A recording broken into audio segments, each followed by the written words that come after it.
Hello everybody and welcome to my studio. My name is Lonna and I am an acrylic artist. Thank you so much for stopping by. I cannot wait to paint what we're going to be painting today. It's such a beauty. Let's take a look at it. This one I have titled Anniversary Rose. I just love how this turned out. It is gorgeous. I have painted mine on a 10 by 10 wood canvas, but you can paint on any size surface, reduce it, enlarge it, whatever works for you. But this just turned out beautiful and I enjoyed painting it so much. I took this rose from a photo of a rose that I took that my husband gave me for our anniversary. The rose wasn't this color, but that's what started this painting. So I am very excited to paint this with you. So we are going to be painting this with DecoArt Americana acrylic paints. Let's grab our paints and supplies and let's get painting.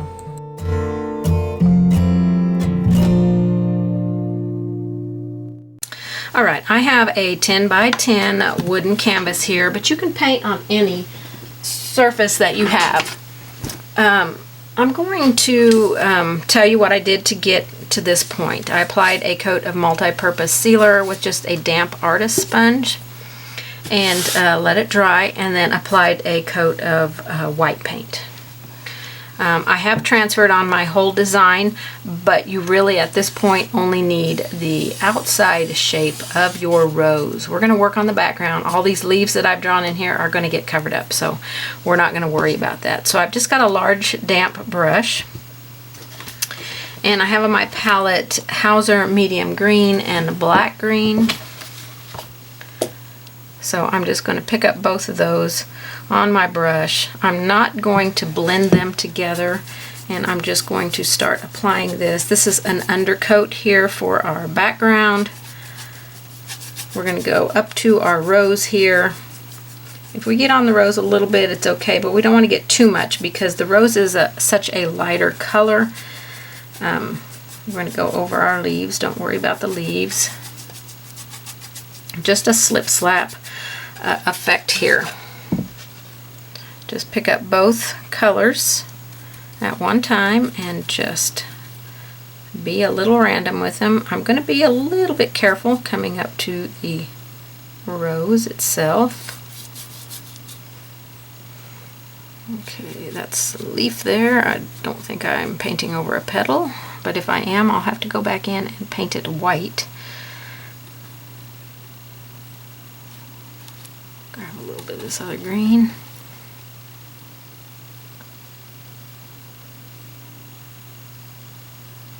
Okay, just very messily all the way around, and the sides, if you're doing a deep wrapped canvas like I am, you'll want to do the sides. Keep a little bit of moisture in your brush. That will help as well.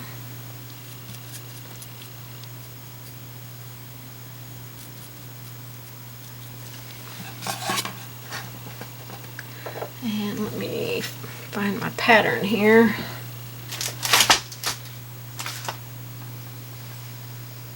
Over here, I'm trying to see where my petal is because I don't think I drew it in very dark.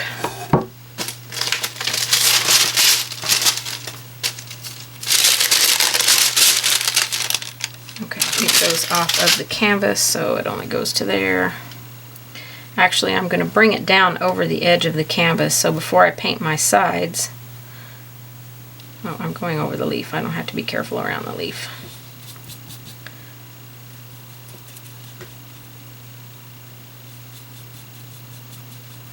But I do want this petal to come over the edge. So just extend your petal over the edge a little bit. I will be extending my leaves over the edges when I paint them in. Because I'm doing a deep canvas here, I want it to go over the edges. But you could paint your edges just a solid color if you prefer.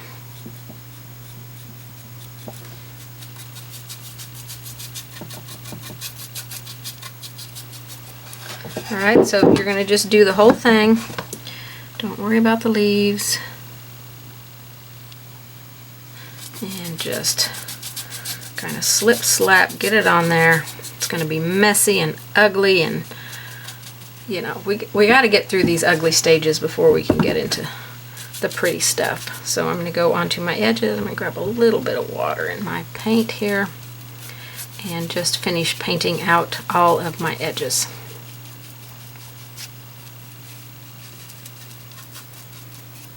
I'll make sure I get into those grooves where those two boards come together. Just messy slip slap. These two colors are very similar. One has a little bit more blue tint to it than the other one. So they work out nicely in the background here. Remember, this is just undercoating, so don't get caught up in how it looks.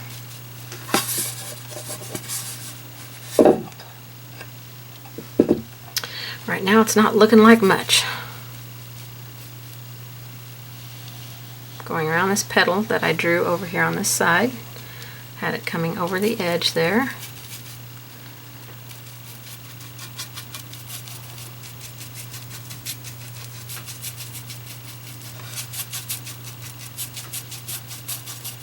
Okay, just undercoating.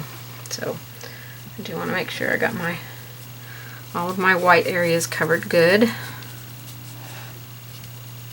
I mean, where my two boards come together. So this is how we're going to start. Get your background on very, very, very messily. And then we're going to continue to work on the background. Put a couple more layers of colors in here before we move on to the actual rose here. And I've titled this one Anniversary Rose because I actually took the drawing from some roses that my husband gave me for our last anniversary. And they were a beautiful orange color. Orange and yellow, and kind of had some reds in it. Very, very pretty color. But I have painted a rose in those colors. So this rose is not going to be those colors.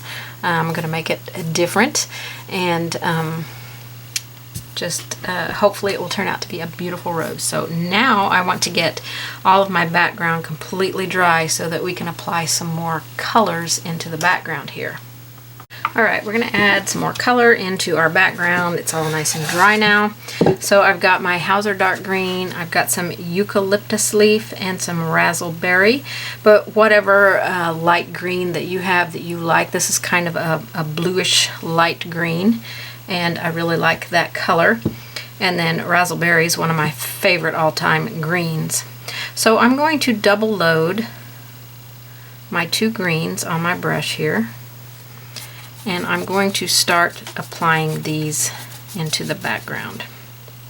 If it starts getting too much of the light green, I'm going to pick up a little bit of that darker green. I might put some black green out so that we can put some of that in here too. Have some darker spots into our background. And then occasionally I'm just going to wipe my brush off and grab some pink and throw that in there. It's going to blend a little bit with the wet paint, but I don't want to blend it out too much. I want to keep it I want to keep this background kind of choppy and a little bit fun. So we'll have it a little bit smoother here next to the rose itself, but we're going to have leaves going in here, so we don't have to be too careful. And see how that's already creating this really pretty background. So I'm going to go back into my two greens here, move over to another section, and we're going to do this all the way around. I've just got both greens. I'm going to pick up a little bit of black green in here.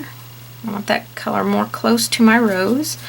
And just pity pat, I'm just barely kind of tapping that. I'm going to wipe off.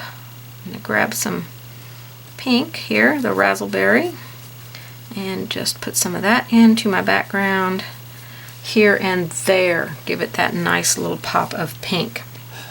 And we're going to do this all the way around the canvas and on the sides.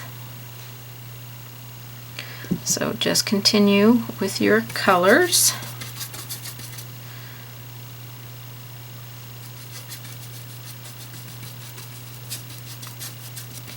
Just slip, slap, pity pat.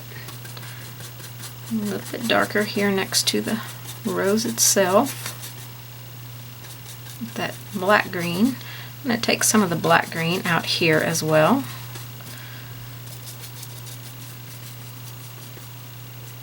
And then grab some of that raspberry and tap some of that in there.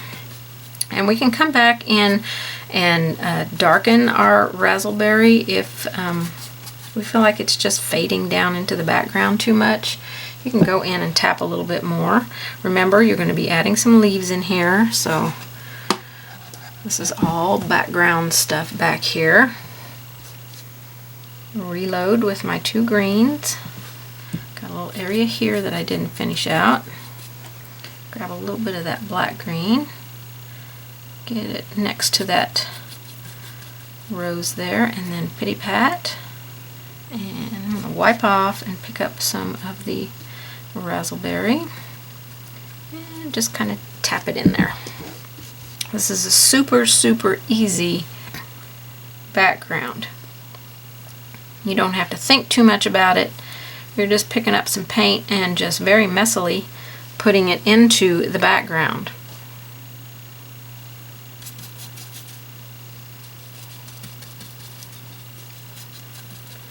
And it's super fun. I'm going to grab some of that darker green, tap some of that in here, and go around my rose. We're going to have a leaf down here in this corner, so we won't see a lot of this corner. But we'll put some of that pink in there because we want it kind of peeking around. So if you haven't guessed, I'm making, well, I think I already said that, I'm making this rose pink, so not the orange color that I did, that the rose actually was.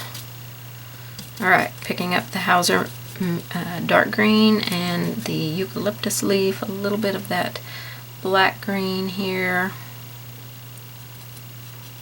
Tap some of that lighter green in there. And just tap and pity pat and put some pink in here. This corner will not have a leaf, so we'll be able to see the pink a little bit more in the background here.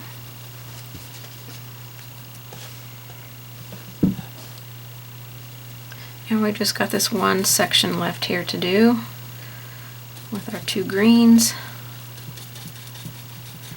Pity pat, a little of that dark green in there, make it a little bit darker.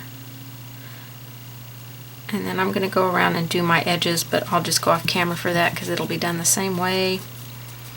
And now I'm going to pick up some pink and pity pat and tap that. Okay, what a very pretty background. I know it's kind of hard to see since it's so dark. Let's see if I bring my light over it more.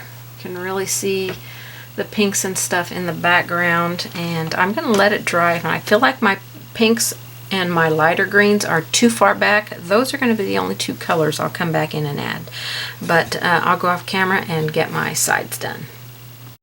Alright, so I've applied 1 coat on here of my base coat on my flower, which is Poodle Skirt Pink. I'm getting ready to apply a 2nd coat, and I'm just going to create a much thinner layer of paint. This is just to smooth out the first layer we put on, because we've got a nice coat on here. We just got some places where we can still see a little bit of the white. So I'm just going to put this light coat on here. And this will smooth everything out, and you don't have to take so much time with your 2nd coat. And then we're going to quickly dry this and transfer on all of our lines and everything that we need to finish to have the detail lines for our rose. So that was just a really quick wash. I can still see a little bit of my lines in there, but they're not quite dark enough for me to be able to paint the details in for this rose. So we're going to want to dry this.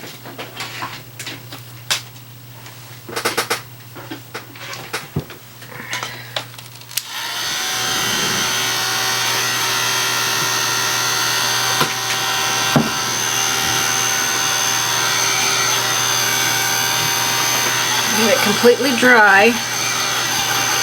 We're going to lay our pattern back on it, so we got to have it dry. We don't want to set our graphite lines into our paint, and if our paint is not completely dry, then when we transfer on our lines, our graphite lines will be set in our paint, and we can't erase them back if we get them too dark.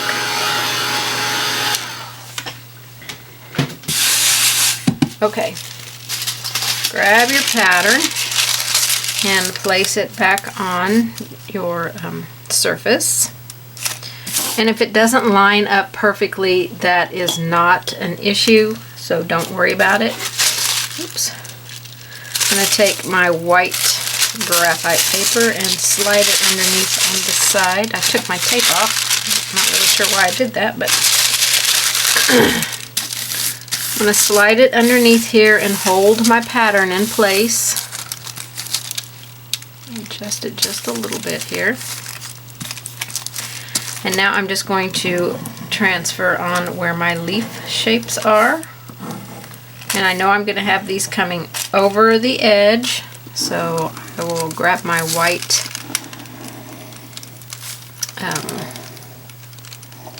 pencil and transfer those over the edge.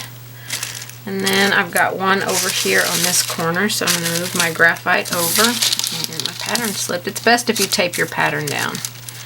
I didn't want to get my tape out of the drawer, so I'm just doing it without. So you can see where the leaves are. So now we want to get our gray graphite out. And this time I am going to tape it down. Get my gray graphite piece of tape so I can tape this in place. I might get a couple of pieces and tape on here. I don't want it to move when I'm doing my rose lines, so I'm going to line it up as best I can and then tape a couple of pieces over on this edge, and that will keep it from moving. So we're going to use our gray graphite for this one, and just draw our lines on here. We don't want our lines to be super dark, so if they do come out darker than what you need them to be, we can erase them back.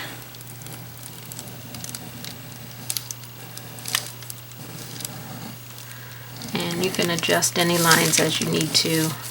Doesn't have to be perfect. This is just kind of giving you an idea of where your rose petals will be going.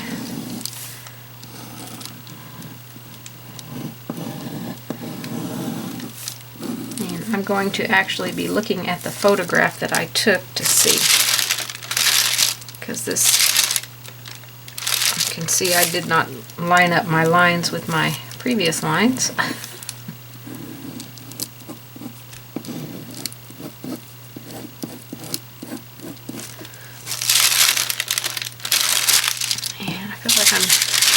Missing some lines on here.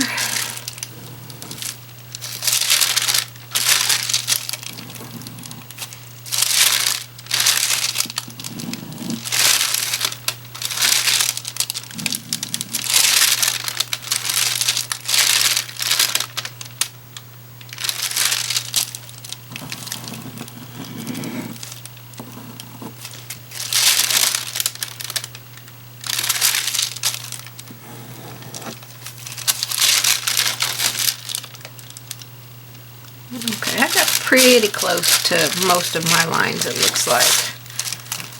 I'm going to make sure I've got them all before I remove it. I need one over here. Separate these two. Now again, we don't want these to be very dark, so if yours are super incredibly dark, let's take those back a little bit.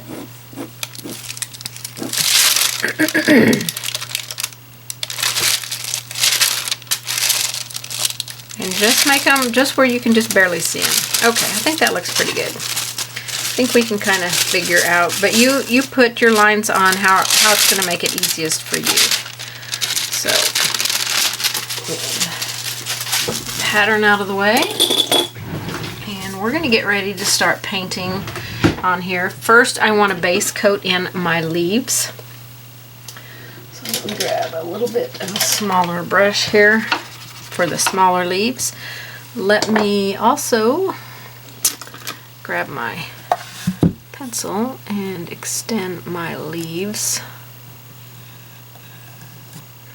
over the edge. I want the tip of this one to be over. So I'll try and work that out so they're lined up.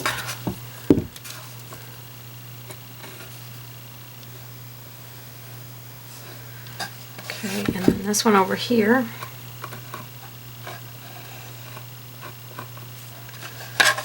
Okay. Now, this corner isn't going to have a leaf. You could add a bud over here and have the bud kind of going over the edge if you want to. So we're going to use some, let's see, Hauser dark green and some eucalyptus. We're going to mix those two together and just mix a color that you like. It doesn't have to be any kind of perfect ratio here. I really like this eucalyptus green, but I want it to be a darker shade of green, not incredibly dark, so you can see it's not overly dark when we paint it on. If we can't see it as well as what we would like, we can add a little bit more of that eucalyptus green in there. And we're going to put a couple of coats on our leaves here. We may just need one with that good background that we have.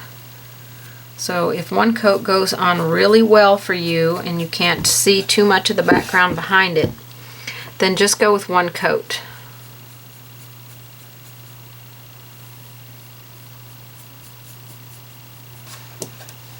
Okay, so I'm going to go and paint all of my leaves in with this mix. And like I said, if yours is too dark, add just a little bit more of that eucalyptus leaf color in there and lighten them up just a little bit, not overly bright. Okay, I've got all mine painted in, but I've decided that this corner does need a couple of leaves. But I want to keep these two leaves a little bit darker. So I will do, I think when I put in my packet, I'll suggest a 3 leaf green to 1 Hauser dark green. But up here, I want it to be mostly Hauser dark green with a little bit of the eucalyptus leaf. I think I called it leaf green just a minute ago, but it's eucalyptus leaf. I don't want to have that light stuff in there too much. I want this edge of the painting to stay darker, so I can come back in once I get everything painted in and wash over those with some Hauser dark green to keep them more pushed back into the background.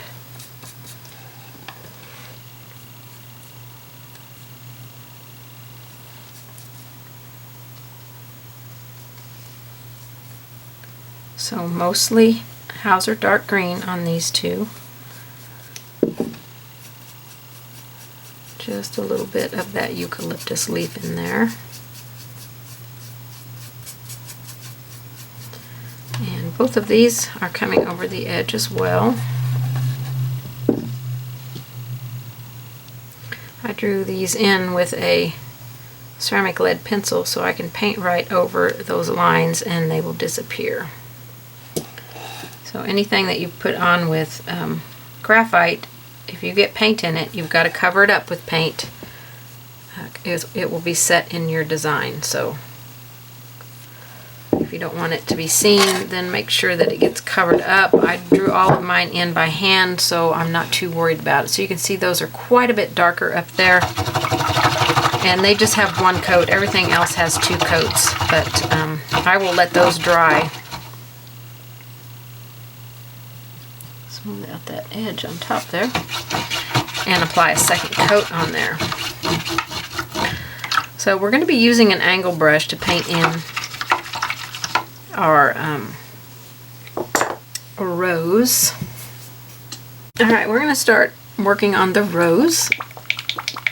So I'm going to put out the color Carousel Pink. This will be our first initial color that goes into the center of these roses. I'm going to use a 1/4 inch angle brush. You could go down to a 3/8 inch. I'm not sure I have a 3/8 inch. But if you have a 3/8 inch, then go down to that. Or you can use a flat brush, which is normally what I use. All my angle brushes appear to be 1/2 inch. So I'll have to search for a 3/8. I know I have a 3/8 one, but it's not over here at the moment. Okay, I found a 3/8 inch brush here. So keep me from working too terribly hard. Okay, so I've got my palette here. And I'm going to spritz this side of my palette. We're going to be doing some floating, and when we float, we have our brush loaded with water. And then as we need more water, clean water in our brush, we'll go over here and pick up some clean water. We'll have paint on one edge of our brush, which is going to be the toe part of the angle brush, which is the longest part. That is what is called the toe. And the other side is the heel, and that's generally where I will pick up water, on the heel side, and go right here and blend, blend, blend. I like to get it all nice and blended together. I'm going to touch my paper towel. That's going to wick out excess moisture. And we're going to start creating some dark areas in the center of our rose here. So we know that down here in the center is going to be dark, and we're just going to tap and kind of bring some of this color out. Right now, I don't want you to be concentrating on what the rose looks like. We're just laying in our foundation of some color in here, and we're just going to tap this in around our rose.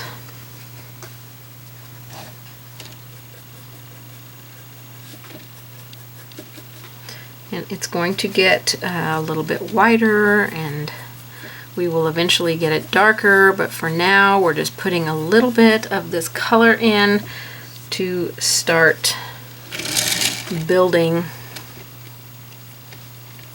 on our rose. And I kept my lines on here a little bit dark, mostly for you, but if your lines are dark like mine, you may want to stop what you're doing now and dry your paint and try and erase some of that off of there. And you see I'm just kind of pity-patting, putting some of this color in, not really concentrating too much right now on where it's where it's going. I mean, it's going more at the base of each petal, but I'm not really concentrating too much on it filling the space or doing anything specific other than just tapping in a little bit of color in there. Grab water as you need it. We don't want super crazy dark stuff here. Use your fingers and just get a little bit of this color in there. I don't want you to overthink it or overwork it. Some areas will be lighter than others, some will be darker. Perfectly fine. But I am trying to put a little bit on it where I can tell a petal is. I'm trying to really go onto that petal and put some color onto that petal. But I truly am not concentrating too much on, the lightness or darkness or smoothness of this paint. You've got the water edge, so if it starts getting a little bit too much, then take the water edge and smooth it out. We want varying colors in our rose. If we get it all the same values throughout the whole entire rose, it ceases to look like a rose.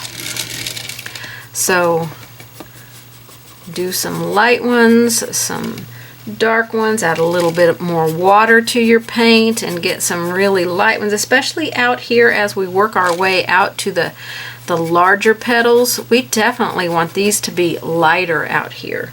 We don't want, these are the ones that are more in focus and more catching the sun. So we definitely don't want these to be too incredibly dark out here. We can come back and build our color darker, but we don't want to have to try and take our base coat back in there and cover up anything that gets too dark too soon. So lighter as you work your way out to the final petals. And again, it's just a little bit of paint, a little bit of water. I generally pick up both. When I'm going over to reload my brush, I pick up paint and water. And I think there should have been a line there. Paint and water so that I can keep this out here pretty light. Really working it into my brush. Too much water. I'm just going to tap onto my paper towel. And this should go pretty quickly because I don't want you to try and make this perfect. This should be really random and just lights and darks and varying colors, and you know, seriously, have fun with it. Don't stress out. This will all come together. I promise you this is going to look like a rose worn done, but you have to be easy with this first layer. It's obviously going to be darker in the center because everything is so tight in the center. But as we work our way out, everything is so much lighter out here. So we want to keep that lightness as we go out. Okay. Okay, I'm erasing back my graphite lines a little bit. It's going to help be able to see things a little bit more clearly. Dark lines can be very distracting for where you're going, and then you want to build your layers so incredibly dark that to cover up that graphite. Whoa. And so just erase them back to where they're just light lines where you can tell where every petal is, but you're not staring at a really dark line. I could leave mine here for you, but I would really have to build up that outer edge out there. Once I get the majority of these lines erased, we will be able to see where our petals are. We should be able to see where our petals are. Even, you know, the lines are going to be so light in there. I'll still be able to see the lines, and this is what I want you to do to yours. Erase your lines back if your graphite lines got too incredibly dark.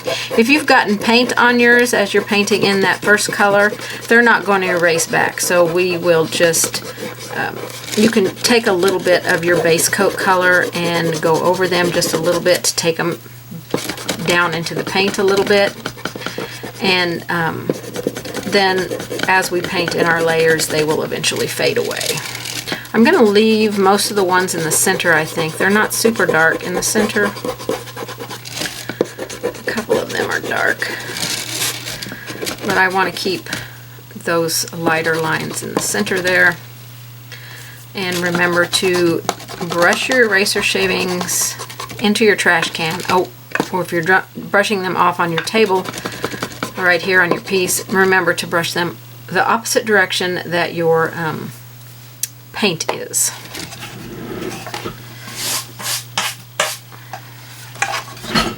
Because you certainly don't want those eraser shavings in your paint. That will not make you happy. So I've erased mine. I'll wide angle out just a little bit so you can still clearly see where every one of my petals are. And I still have some of the lines that are in there showing pretty good. So we'll be able to see where we're going. And your rose petals may look different than mine when you get done painting. Your rose might evolve a little bit differently, and that's okay. There's no two roses alike, so you do not have to worry about that at all. Okay, so that was our first color of that we put on our rose, and that was the carousel pink. Okay, and you can paint your rose any color that you want. We're going to use that carousel pink again, and we're going to darken down here in the center. Let me get my rose photo that I took and put it where I can see the center a little bit better. Sorry about that. I had it underneath something else, so it would be nice for me to have it in view so I can see what I'm painting here. Okay, so we're going to stay with this angle brush and stay with this same color, this carousel pink. And we're going to start adding some darker colors down in the center. So we really want this, and this is not the only color we're going to be putting in here, but we really want this darker down in here. So I'm still just loading on the toe of the brush, have water in the rest of my brush, and we're going to start creating some darker stuff down in here.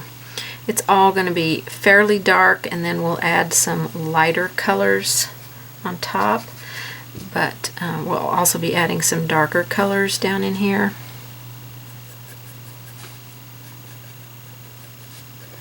So right here I flipped my brush over so that the paint side of my brush is next to that line right there, because this is the outer edge of this petal and we want to keep that light. Okay, and then this is going to be kind of dark down in here. Kind of folded over, and then this is the underneath cup side of this petal.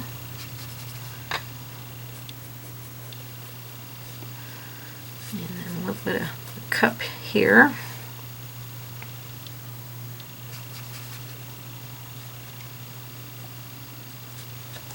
Okay, so we're getting the center darker. I mean, that's not even close to how dark it's going to be. And then down in here it's going to be a little darker. Okay, we're going to put some of this darker stuff, a little bit darker out here on this petal. I'll try not to go too fast so that you can keep up with me.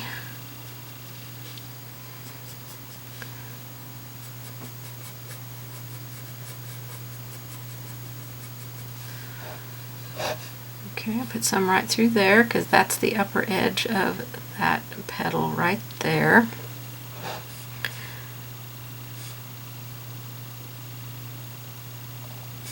And I'm going to put some darker.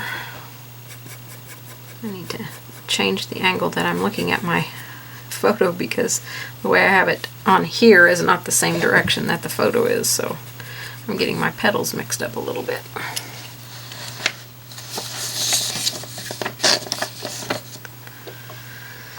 Okay.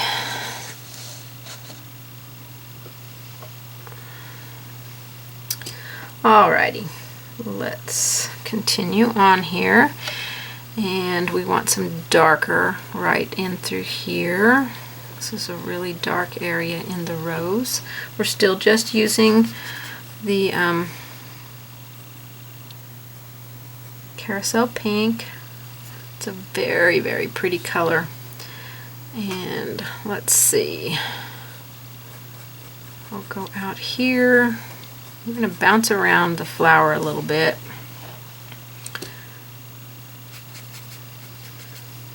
And just make a few darker areas. 'Cause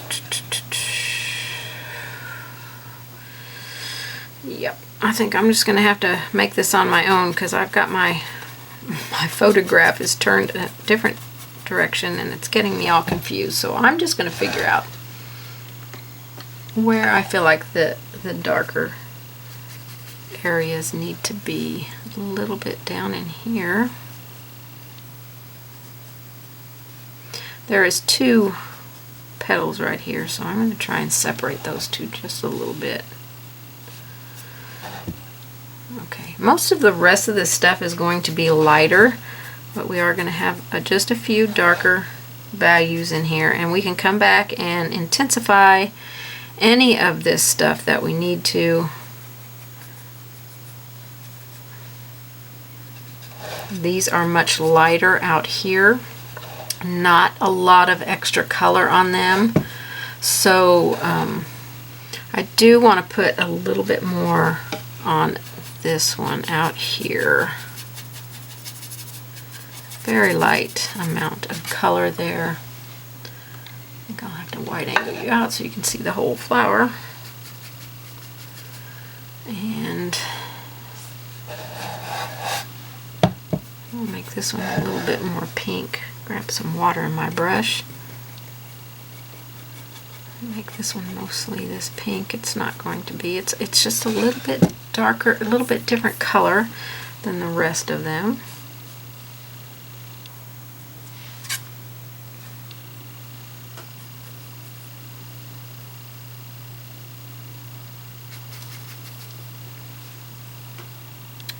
Okay, right through here in the center of this one, I'm going to put a little bit of dark color just by laying it in, putting the paint side right there and then flipping it over, paint side next to that side. It's a back-to-back float. Smooth it out. I want that a little darker in that center of that, and I think we're going to do that to a couple more maybe. I think I'll go with this one and make it darker in that center pointy area. And then on this one,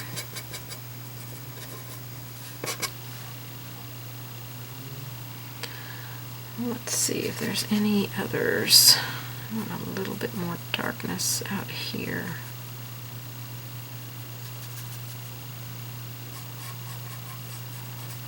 Not too dark. Keep these outer ones light. If you get it too dark, you know, you can always come back in with your base color and blend some into the flower. A little bit more there.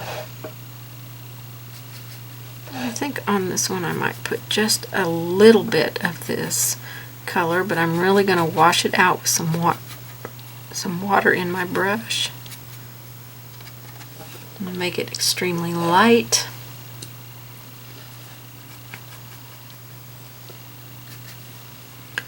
A little bit more out here.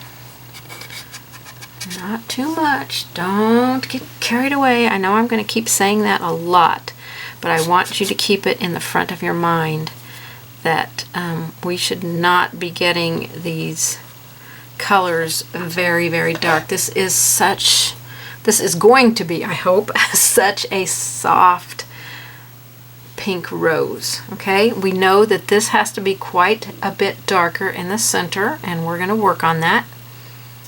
And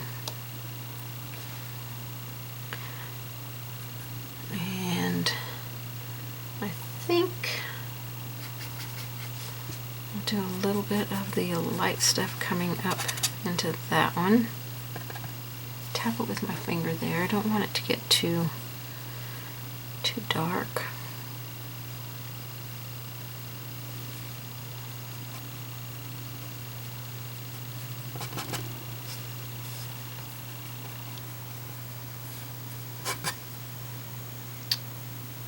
Okay, a little bit coming down this petal so we can, just so that we can define it.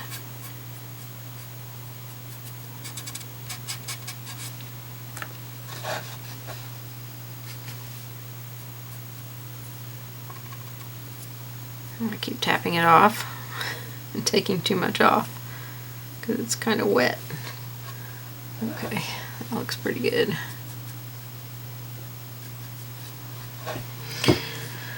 Okay, this is looking pretty good for our first color here, and I think we may continue a little bit more with this color, but I'm going to pull out another color, I think.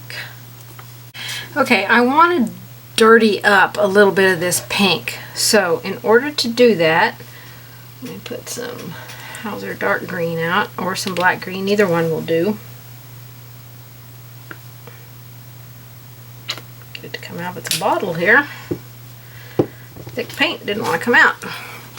So this is the pink that we're using right here. I'm thinking about going to that pink next, but not 100% sure. So this is our carousel pink.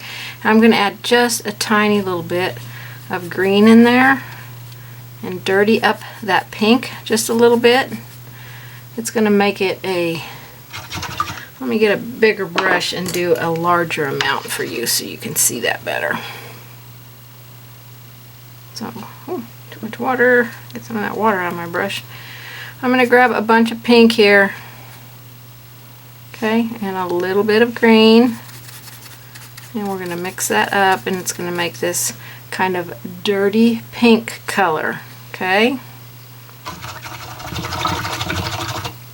We want it to stay pink, so if it starts looking too green, back off, add a little bit more of that pink in there. We're just going to use a little sheer amount of this paint. Get that other paint out of this brush. Okay, and we're going to use this on some of our leaves, or petals, not leaves.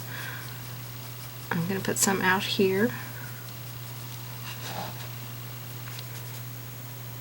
And you can mix up a whole bunch, or just, you know, mix it as you go, whatever is going to work easiest for you. And I'm going to start using this as a little bit of a shading color.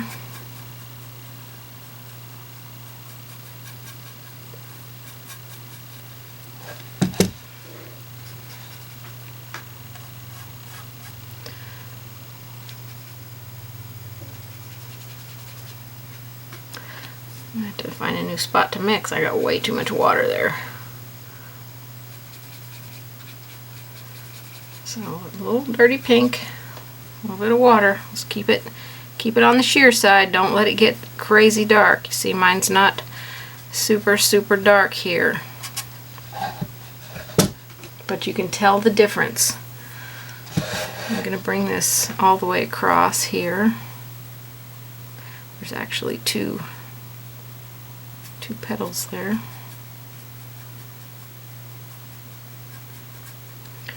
And put a little bit more of it over here. You can keep a mop brush handy to soften things out, or you can use your fingers. I like to use my fingers. I use my mop brush a lot, but when I'm doing stuff like this where I want a little bit of texture in there, I'm going to use my fingers more. So I'm going to go in here with this color and try and shade. Let's see, this one. This petal goes here. So now we can tell where that petal is now. So that's very helpful. But please remember to keep this a nice pink, just slightly dark pink color. Don't let it get, you know, too out of control here. Too dark. But you know that if you ever get it too dark, go to your base coat color and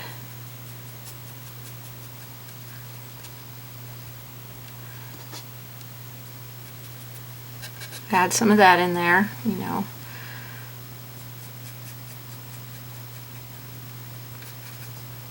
And this is where we can kind of define our petals a little bit more. We don't want them to be crazy dark still. We want to keep this very transparent. It's going to make all the difference in the world.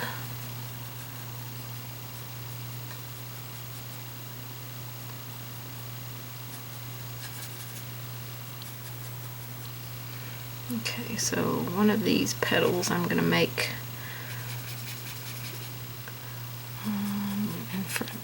of the other one, just like that. This is where you can start determining exactly where your petals are. Again, it's very, very light color. Don't let it get too...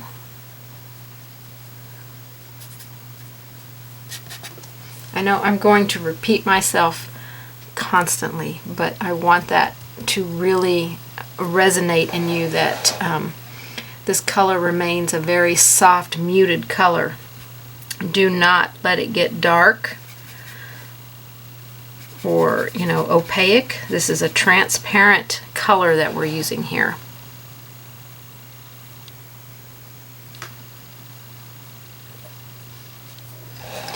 And we're just kind of separating our petals a little bit.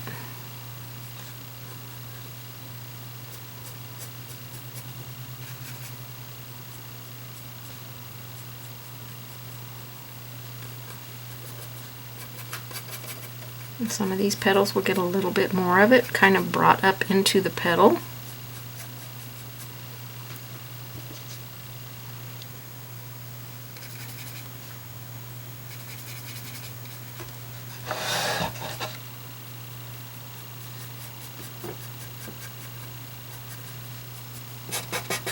Not too dark right there. Maybe out here a little bit darker right there. We got lighter colors to put on the edges. I think I'm gonna work my outer petals and then work my way in. That might be a little bit easier for your eye to see what we're doing here.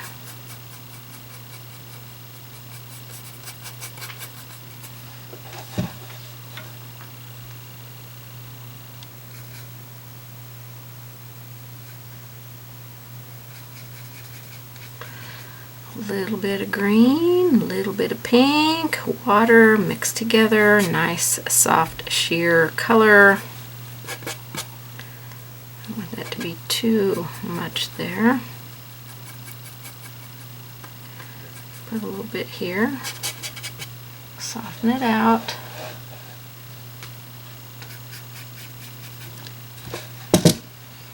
I'm going to work my way around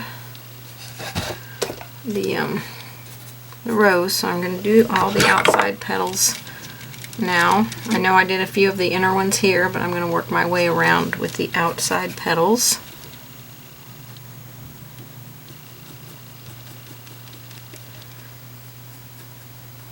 And it may look darker on the camera shot for you than it actually is.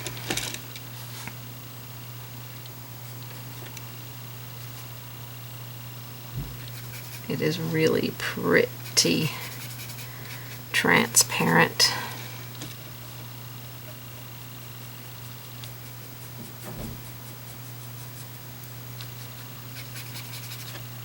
Definitely need more water here.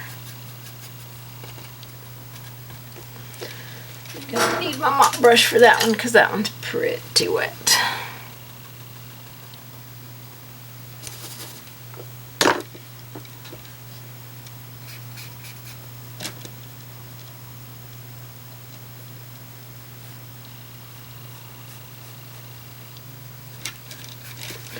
Pretty darn wet.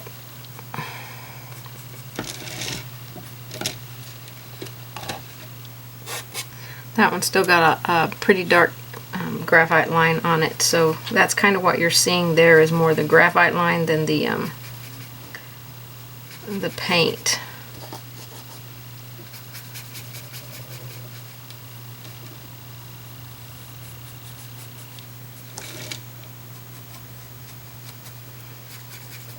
Extremely sheer.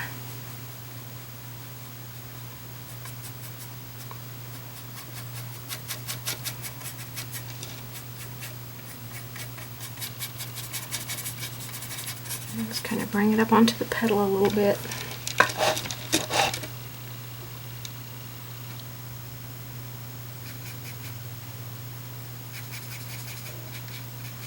I pick up water, then I pick up a little bit of each color of paint, and then I blend them. Alright, we can start moving in here a little bit.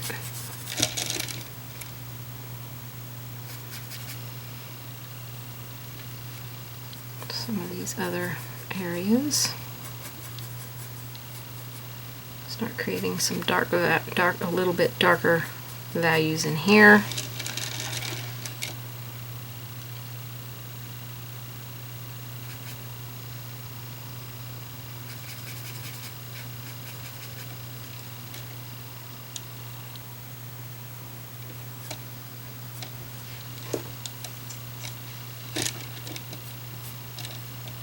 A bit more water.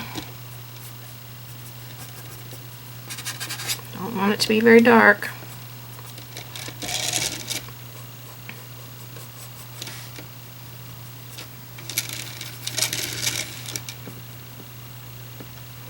So many ways that you can paint roses, and this is just using a photograph as my guide. You can even enlarge photographs and trace around them, practicing your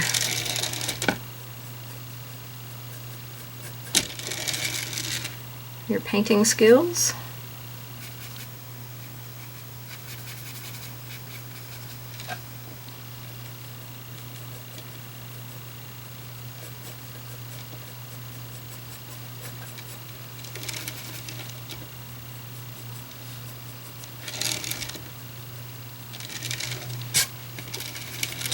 Okay, then just take your eye around it and see what you may have missed.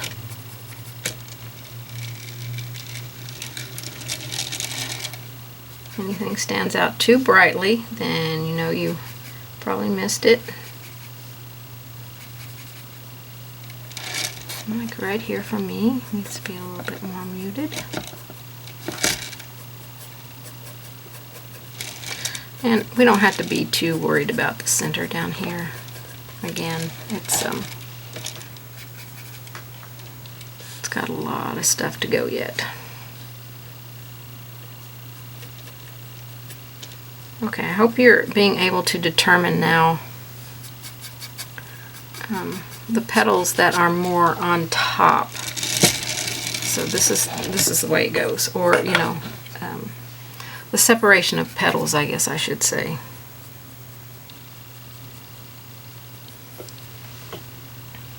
When we add our lighter colors, we'll definitely be making that appear more pronounced. Soft colors, the key to this rose right here.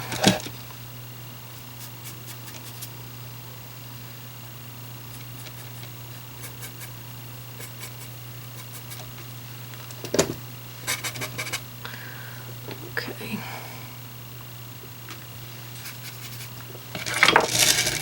A little bit in here.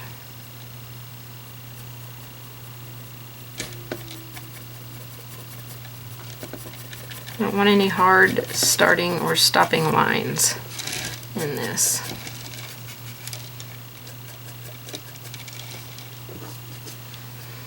Mix me up a little bit more.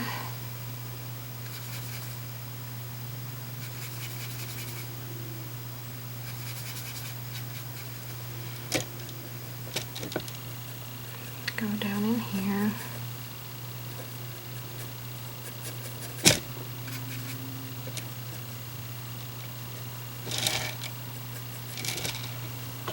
Just putting a little bit of that darker color, just kind of tapping it and letting it just go wherever.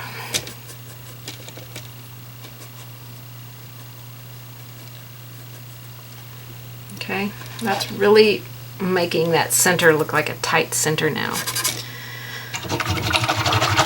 Okay. So any places that you feel like you got a little bit dark, when we add our light colors in, we can fix those. I'm going to go in and see if I can erase back any more of these graphite lines. I think I can pretty much tell where my petals are now, that I've separated them all. Didn't put any color there. I'll have to fix that one. Now these all in here are pretty much covered up with paint, so I'm not going to worry about those. But these out here, if I can erase a little bit more of them, great. It's just going to make it so much easier as we go along. If you can't erase them, not a problem. So don't, if you're scrubbing and scrubbing, you know, and trying to get a pencil line to get lighter or thinner, it's not going to. That means it's got paint on it. I mean, if it doesn't come off pretty much immediately, it's not coming off. So don't even give it all that work, because it's not. All right. Just going back over some of these lines, making sure I got what I can off. And then I will brush these off into the trash. And I think that's about as good as it's going to get right there. So we'll brush that off. Okay, now we're seeing much more definition on this rose. Oh my gosh, it is going to be so gorgeous, so gorgeous. Okay, our next color that I want to use and see how it works here is Dragon Fruit. This is a very vibrant, it's even more vibrant than that Carousel pink. So we're going to start putting this color in here, especially down here in our center areas. Again, I'm not worrying too much about where individual petals are down here, because when we add our highlights in here, that is going to take care of that. We do want some of this darker color in here.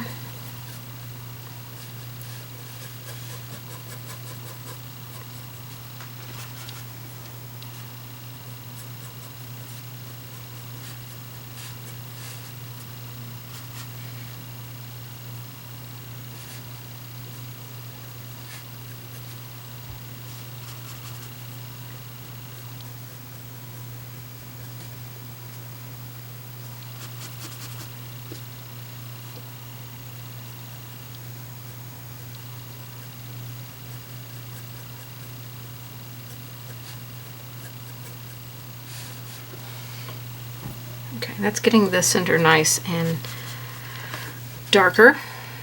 So we'll come out with a little bit of this color, and we're not going to get crazy with it. Again, we're just going to tuck this into some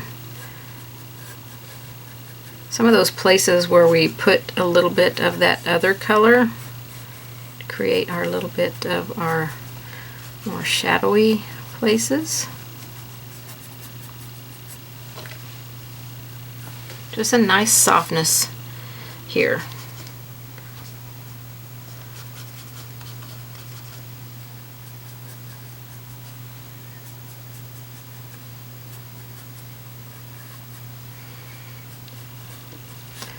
There's not going to be a whole lot of this color as we go out really far.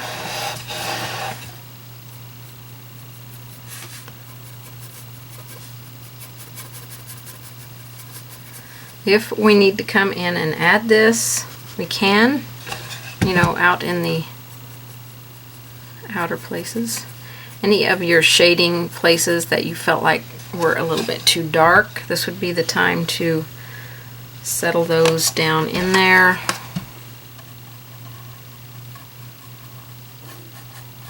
With a little bit of this color.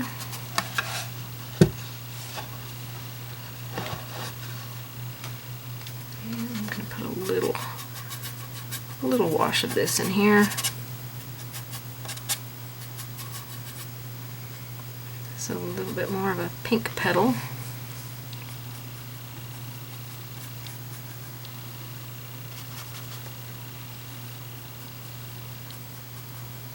So you can kind of bounce around and see where you need to go with some color. Again, it's a sheer color, and it's just a little bit darker than that original carousel pink that we used. That way we can really sneak up on these values and not get them too crazy. We want this to remain a nice soft pink rose.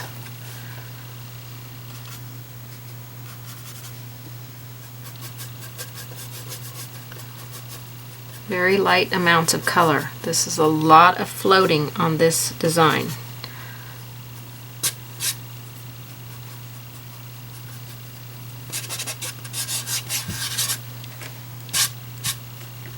Okay, I'm going to bring some a little bit out onto this one. Just grabbed a little drop of water. I still had a little bit of paint in my brush, so that's going to help me carry that pink out a little bit on that one.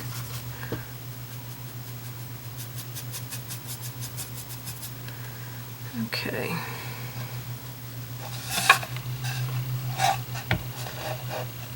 This rose can really go any direction that you want it to go. So,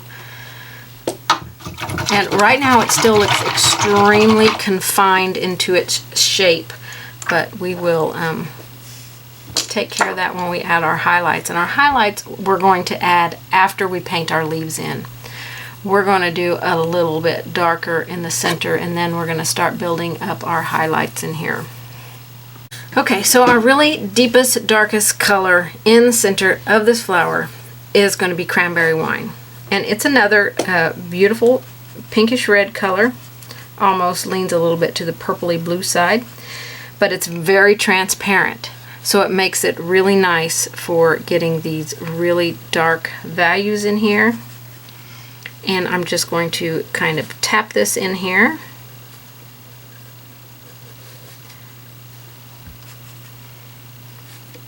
Creating my dark inside the center of my rose.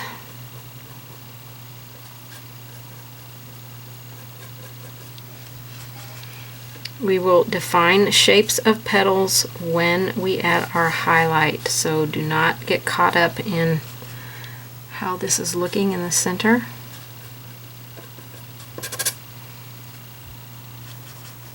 We're just painting in values, laying in color here.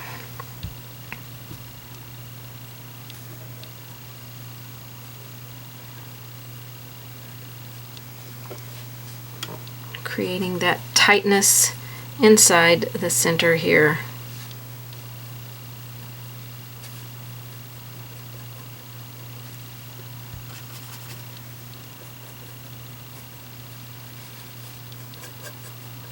And I haven't completely covered up the other colors that I've put in there, so don't feel like you have to cover up all those colors in there, because you don't have to cover them up. I'm going to bring some of this out, so I'm really working it into my brush with the water to get it a nice sheer color. You see how sheer that is? Very nice soft color. I can add more, but it's impossible to take away. Okay, so I just want to come into some of my darkest little areas on this rose where we might see a little bit of a deeper shadow in here, and put just a little bit of this color. This is the color you do not want to get carried away with. You want to make sure that it stays a nice sheer color. So it's kind of like a glaze on top of the pinks that you've already got, by keeping it a nice sheer color here.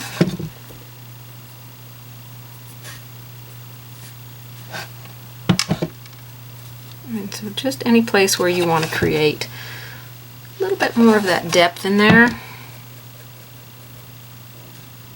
And it won't be everywhere, so don't go around your whole flower and put it everywhere. We do want some on this one. More water. And I want to bring it out a little bit. Nice soft colors here.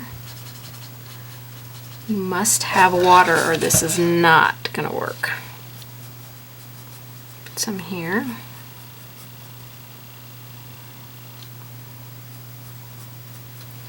More water.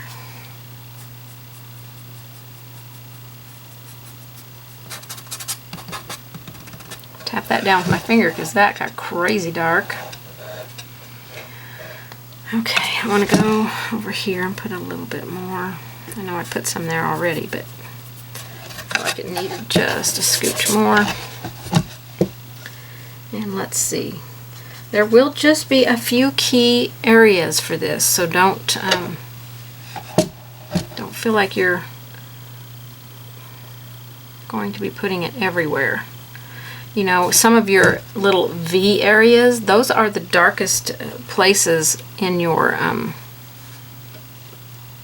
in any area on anything that you paint. Anything that's got like a little V area is going to be the darkest, because that's the deepest shadow in there. So I'm going to come in here on some of my V's and put just a little bit of this color, and we'll give that a little bit more depth. This is a very small area that you're doing, so don't do a lot.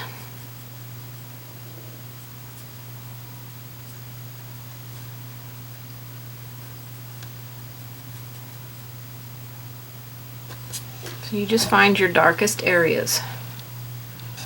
Super easy. You look for the V's. Look for all of your V's. And then just a little bit, kind of pull it out, and any place that's got a little dip in it, you want to do a little bit of a more of a shadow. We're going to move to our first highlight after this color, and then this will tell us, after we get our first highlight on, where we may need to add a little bit more of this darker color.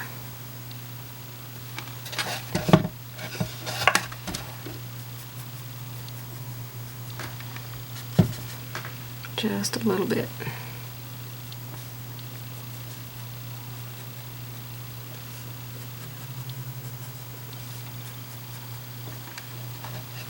Your petals may not match up with my petals, and that's okay. And then I need some here.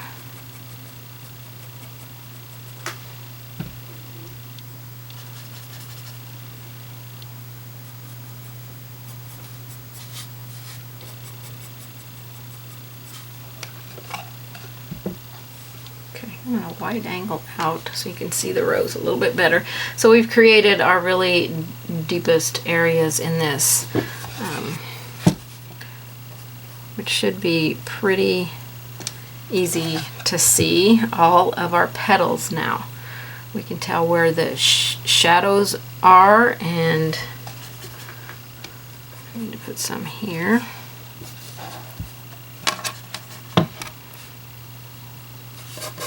There, this one. Bring this up just barely, slightly bringing that up.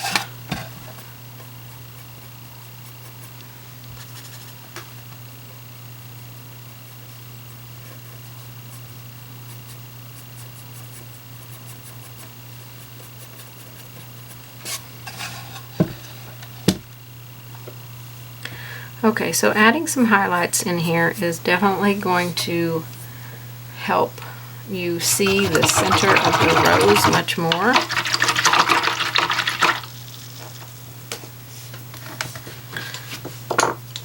Let's add our first highlight on to our rose here. After we get our first highlight on, we're going to go out and do a little bit out here on the border around our rose, and we're going to finish off the leaves, and then we'll come back in and do our brightest highlights and see if we need to add any darker color.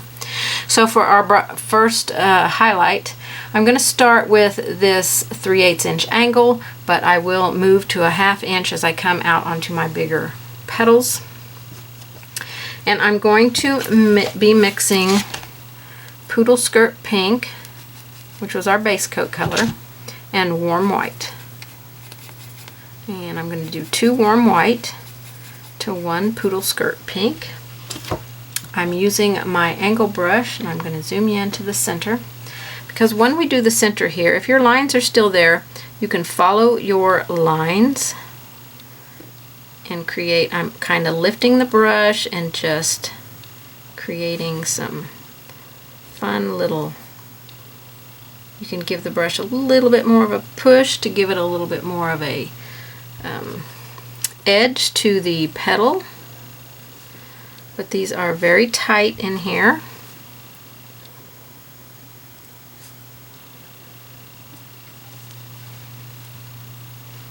One poodle skirt, 2 warm white. Blend well on your brush. Make sure that you have water. This will fade down in there, so don't worry. And depending on how you push your brush depends on how that will look in the center. If you push this way, it will take the will take it that direction. But if you push another direction, you know, it will. You can continue to create some really fun stuff within the center of your rose. And it's really just using the part that has the paint. You're just using those few bristles right there.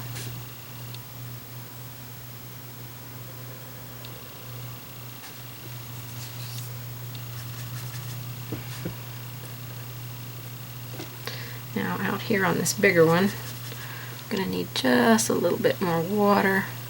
And play around with your petals. Let them have some movement. Don't keep them tight and controlled.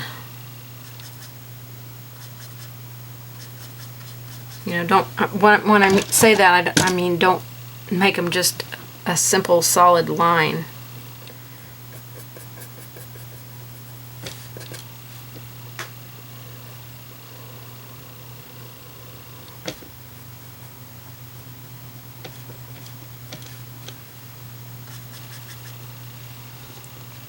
So it's looking a little bit more like it's cupped out now. I definitely need water. Very draggy right here.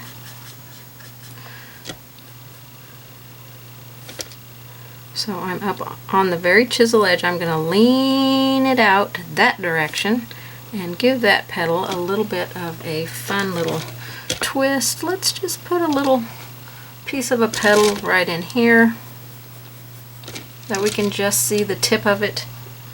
We'll be coming back and highlighting on these. So, and this one goes this way because that is like the bowl, the down in part of that petal. So this one will come up.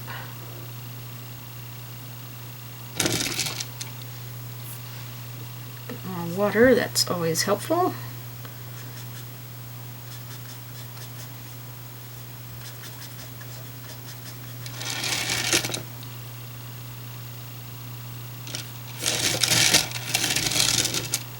Go back over this one because I'm not really liking how that one looks. And I know right in there I'm going to have to come in and add a little bit of darker color, and right in there I can tell.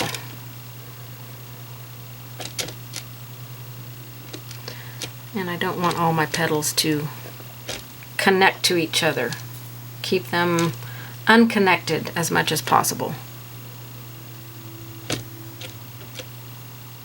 Okay, so that's kind of got the center of it. I'm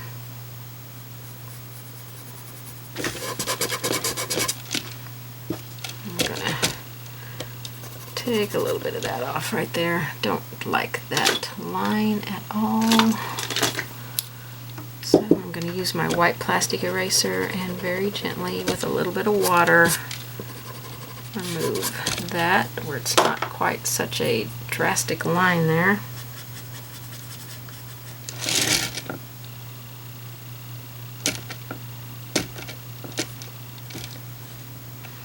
Okay, let's work on some of these other. I'm going to stay with this smaller brush for just a little bit longer because I want to get these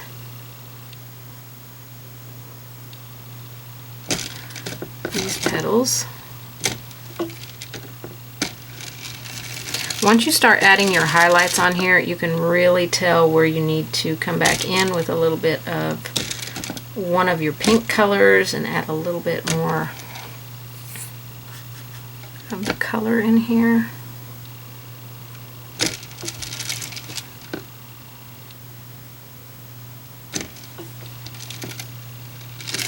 Okay, I'm going to do a little bit more with this smaller brush. And I'm going to switch over to my larger brush.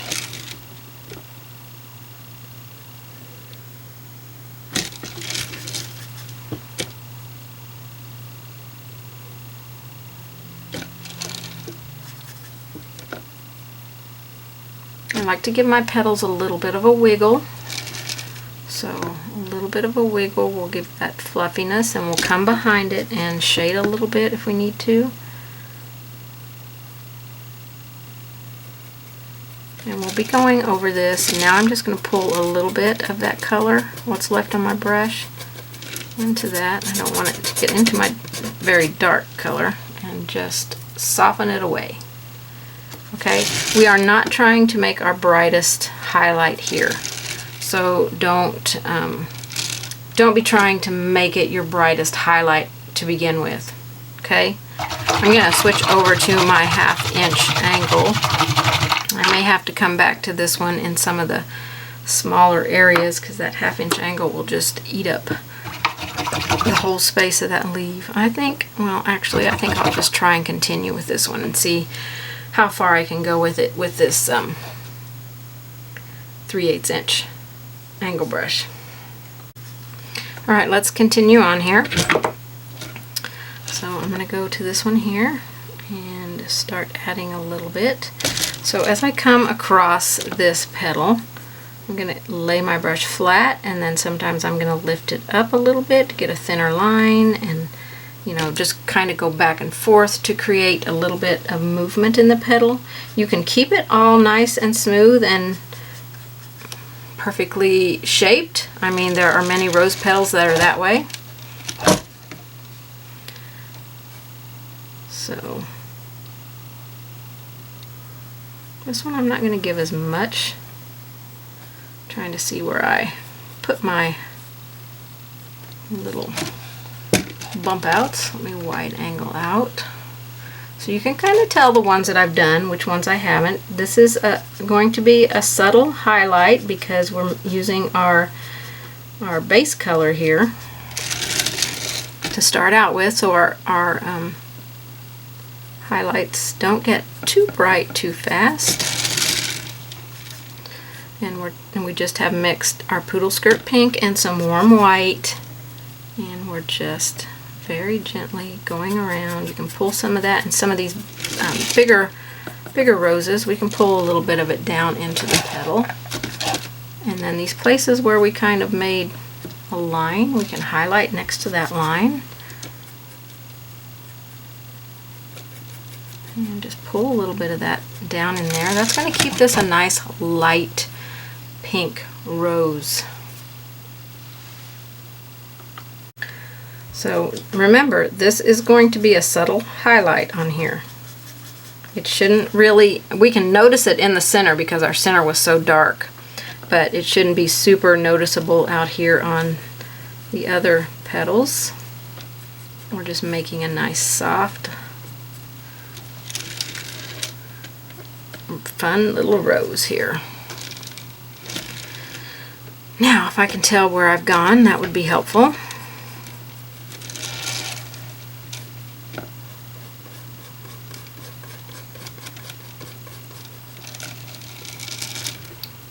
Your highlights will also determine if your petal is laying more flat or standing up a little bit more, and your shading will help with that as well.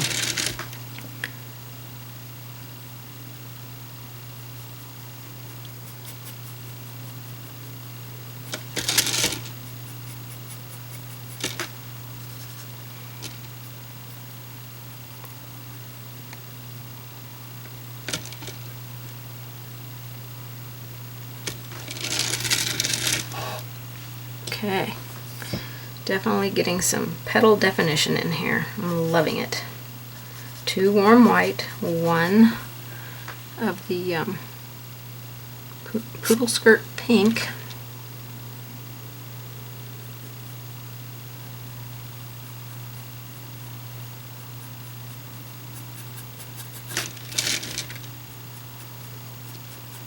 in the areas where you can lay your brush more flat, do that. That helps a lot in your floating, you know, making the petal look more,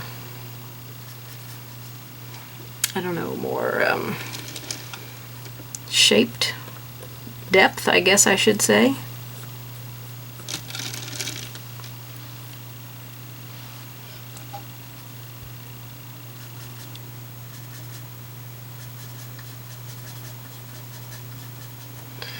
Alrighty, let's see, where am I? Let me go out here and do this one. I'll pull that down just a little bit with my finger, blend it just a little bit. Pity pat this, kind of blend it down into the flower petal.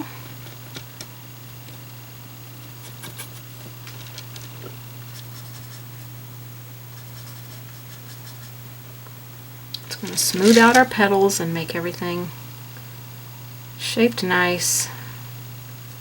We'll be able to tell where we need to darken any areas. And this is just coming along beautifully. Okay, where have I gone? Let me skip around to this one. I don't think I've painted this one because the pencil line or the graphite line still looks pretty dark. Pity pat. Bring it into the petal a little bit. 2 warm white, 1 poodle skirt pink. I just brush mix right on my brush. I don't mix up a whole lot.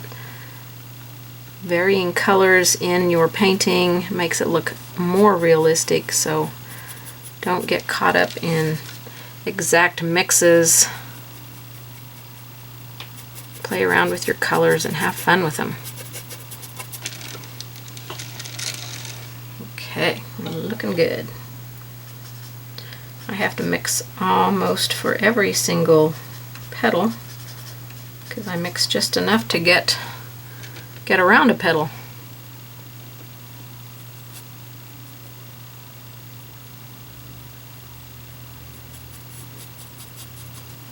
Pull that down just a little bit. It was a little heavy there. I don't want it to be heavy, so if I can't pull it down with the brush and get it to go where I want, I'm going to use my finger.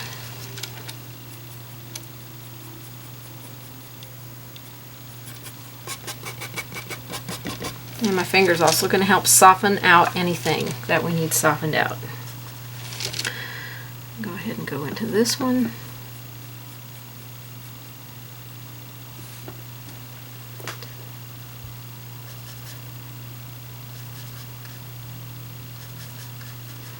And I'm just going to continue on around here.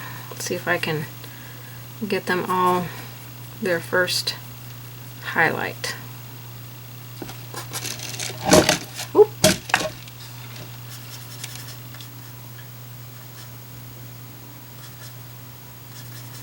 Mix, mix, mix. Add water. Thin it down, nice and sheer.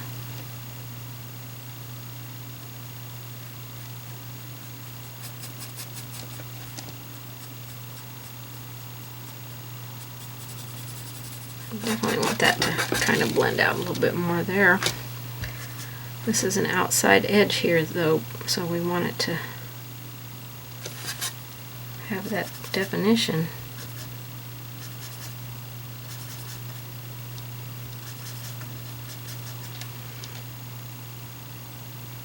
A little bit right along there. Define that edge a little bit. And then I'm going to take the water edge and just gently soften that. Water is very important to have in your brush when you're floating. You can soften things and clean up, you know, any area that you put on here that you don't like. You can soften it and clean it up quickly. Alright, let's see where we're at here. Every now and then I wash my brush out in case there's any paint that has started to dry up in the brush. I don't think I did that one out there, so I'll have to go out and do that one. Okay, I'll mix some more here. Because this should be up here.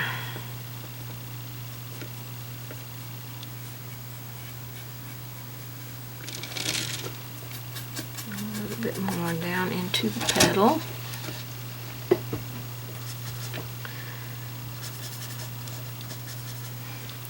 Let's do this one. I'm going to start out here and then go take the tippy toe of my brush down there into that narrow area.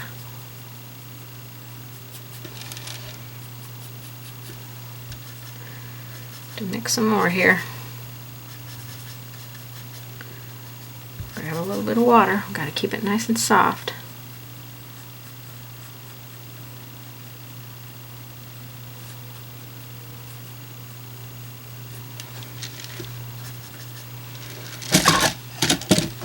Okay, I need to do this one.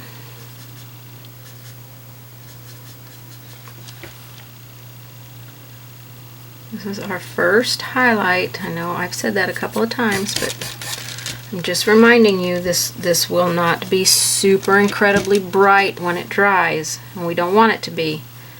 We want to build our values.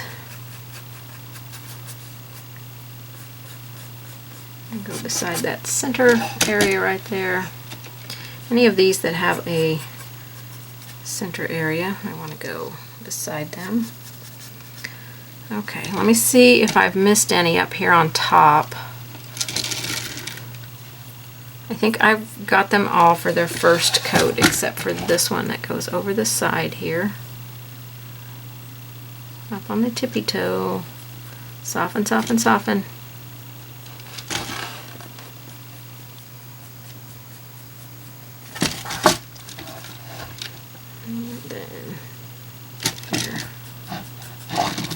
Okay, that looks pretty good.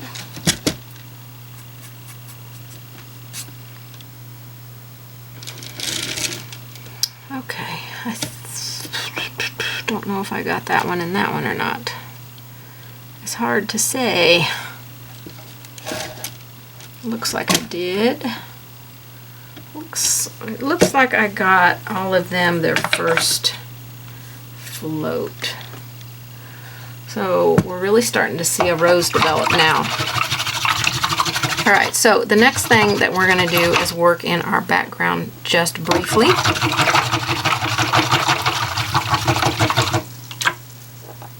I can get all this paint out of my brush. So we're going to want our black green probably out for the next step. I'm going to stick with this 3/8 inch angle brush. And I'm going to remove most of the moisture out of my brush and grab some black green just on the toe of my brush. Just a little bit on the toe of my brush.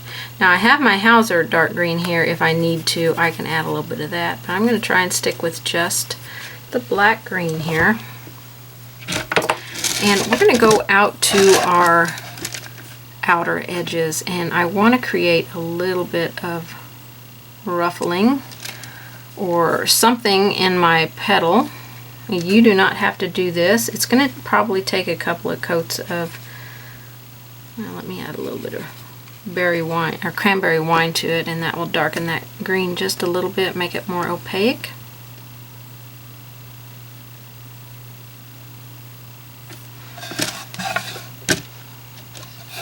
Okay, you can make it as well. I think I'll take that off real quick because that came in a little bit farther than what I wanted. So damp brush, easy to remove. This is what happens when I design on camera. I do things that I don't like and it's like, okay, we're not doing that. We're taking that off. No, we're not doing it. Alright, let me try that again. I'm trying to look at my photograph and see there is just this little bit of a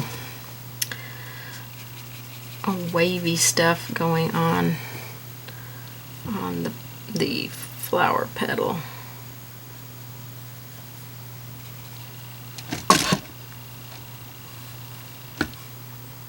especially when it comes around here. A little bit more black green. Give it a little bit of fun movement.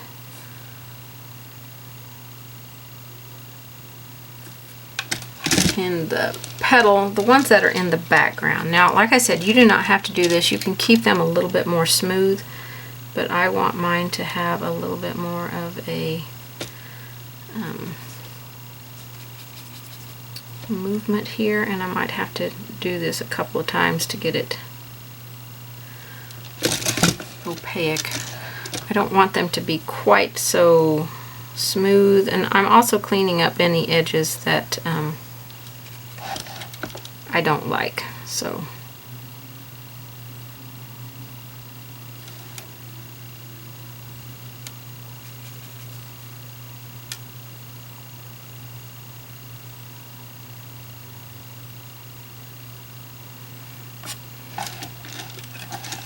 okay, that keeps it from looking so flat. Okay.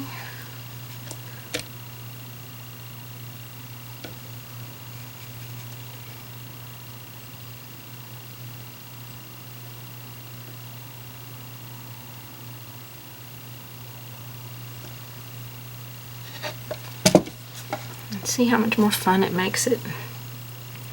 So I'm using a little bit of cranberry wine with my black green. That's making the black green a little bit more opaque.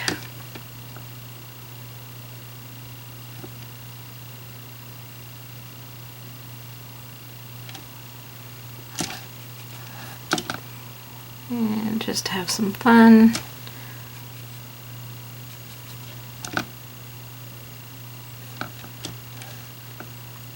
Little bit of, this is just small little movements on here, not great big huge things. And when we come and do the leaves, we can do the exact same thing. Okay, I'm going to go out here to this one. This one actually looks pretty good. So I think I just need to clean it up. Okay, so any of those places that I want to come back in and make sure they're good and dark, can do that, and then we can add some brighter highlights. Actually, we're going to finish our leaves, I think, before we add our brightest highlights on here.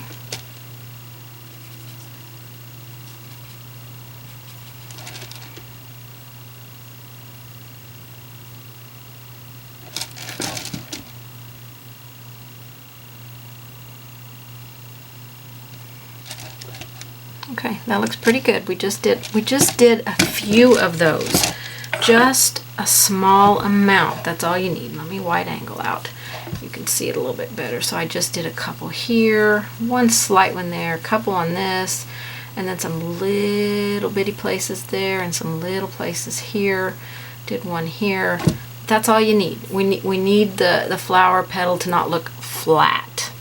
So when we come in and do our leaves, we'll do the same thing. When we shade our leaves, we'll do the same thing with these petals that fall over the leaves. Give it, because right there, that just looks incredibly flat.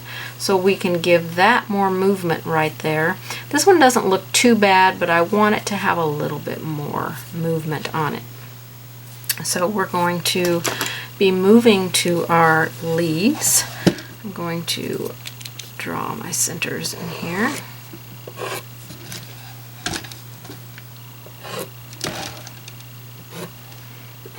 Probably don't really need those in right now, but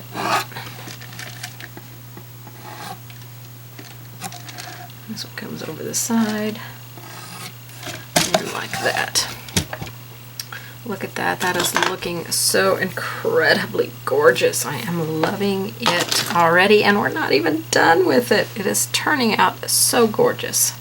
All right, I'm definitely going to my larger brush for these larger petals.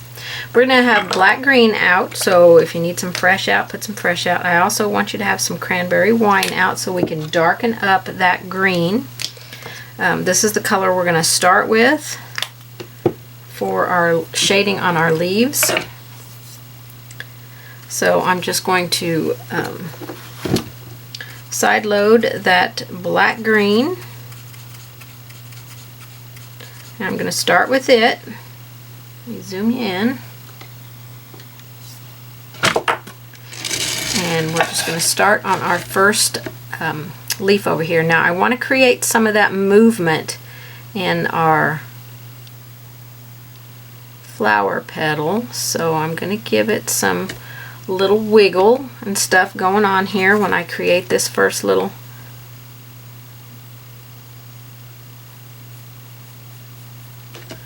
line of float there, so that makes the petal not appear so flat.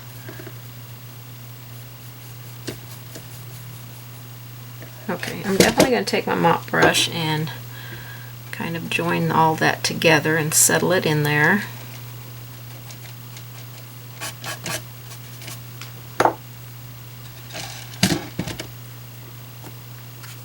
Whew, that was way too much water. I'm going to take some of this paint, really working it into my brush because I don't want it to be thick on my brush. And we're going to create our center vein here.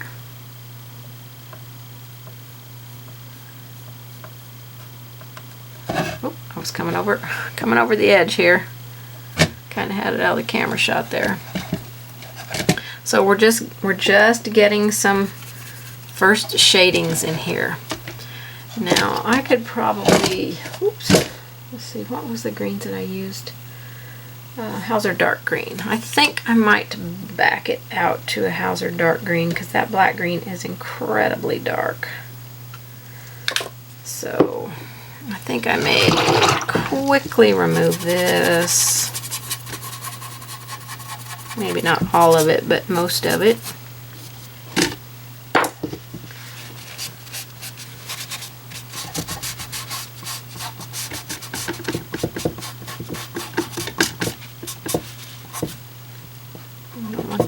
Green on my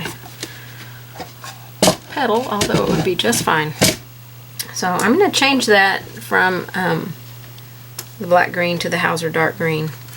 I think this will be a good first transition color. Let me go over here to this one because that one is really load my brush and work it into my brush. That one's probably still a little wet and I want it to dry a little bit. So here we go with this petal here. I'm going to give it a little bit of movement into that petal just by scooting the paint into it. Now I'm not going to worry about being able to see that pink paint there because I will be darkening that with some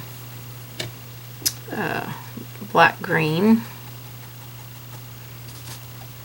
So Hauser dark green it's more of a bluish green, but it's also kind of transparent. So and go on the side just slightly. So all of this will have to be walked out into the leaf farther down into it, but I've got to let it dry because it's not going to come out very far right now.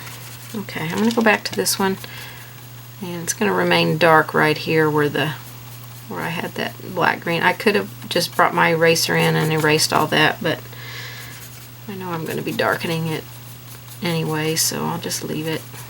And then I'll redo my center vein here. And all of our leaves will get this color. Let me go over the edge. Well, I did never take that off. So, okay, so that's just our first kind of basic, hardly there, floating. So we're going to go do our other leaves. And again, with this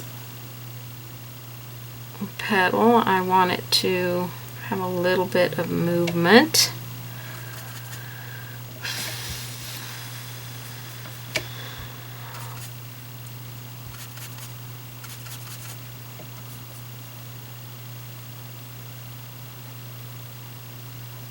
I don't want it to be flat, so we're going to give it a little bit of movement. I definitely need put more water out on my palette here. Alright, so then we're going to walk this out a little bit, grab some more paint.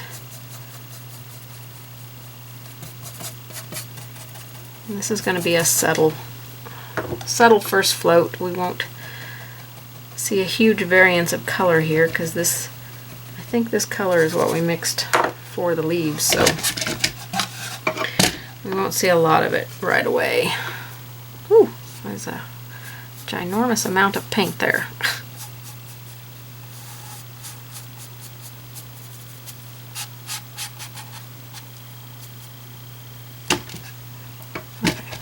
Just a light first shading.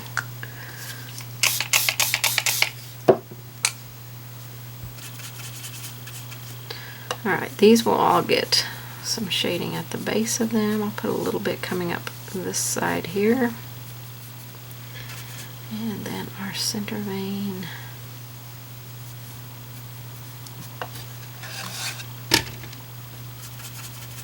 And both of these go over the side. So we'll just see a little bit of this one. And the vein.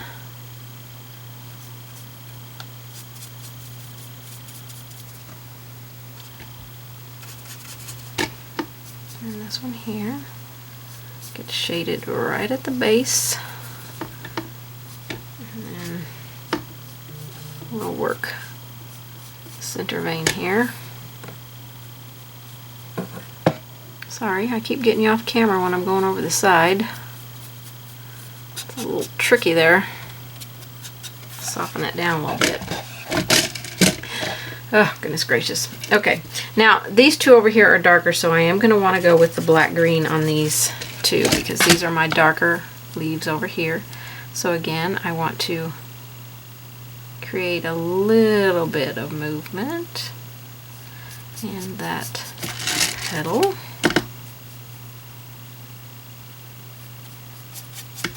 And kind of walk that paint out a little bit.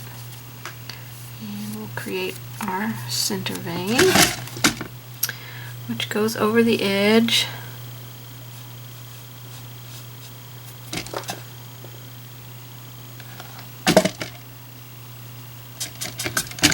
Alright, let's go to this other one here.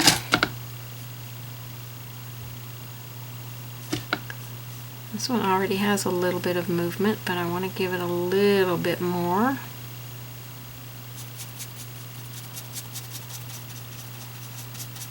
Walk that paint down a little bit. And then create our center vein coming over, maybe coming over the edge here.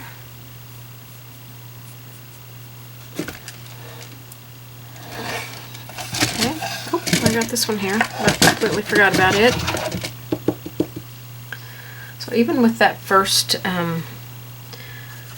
shading float on there, it's really starting to bring out the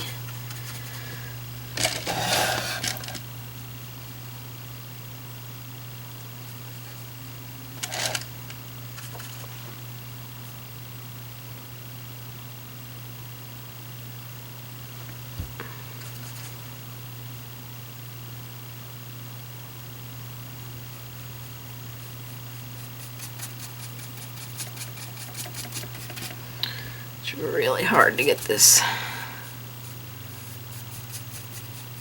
particular green to come out a little bit. Alright, over the edge here.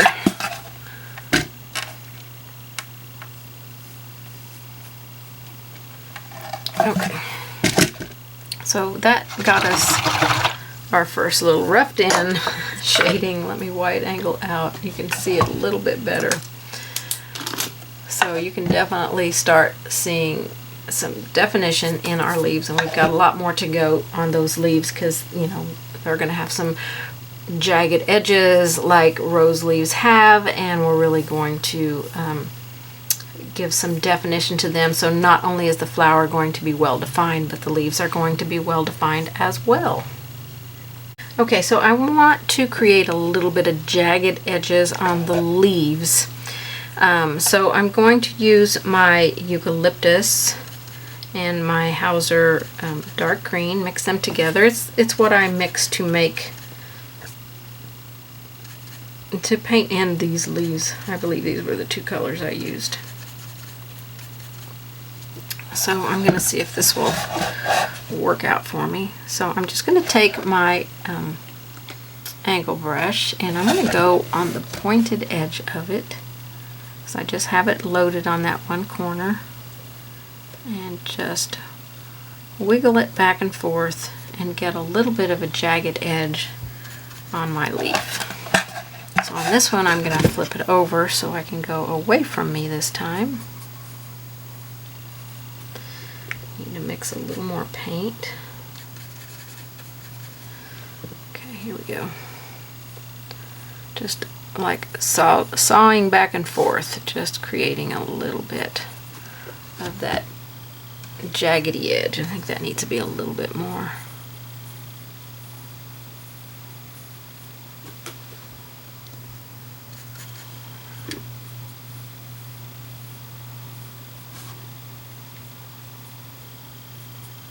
I want you to be able to see it, so I'm going to blend that into the leaf just in case it's a slightly different color than what I painted the leaf in with.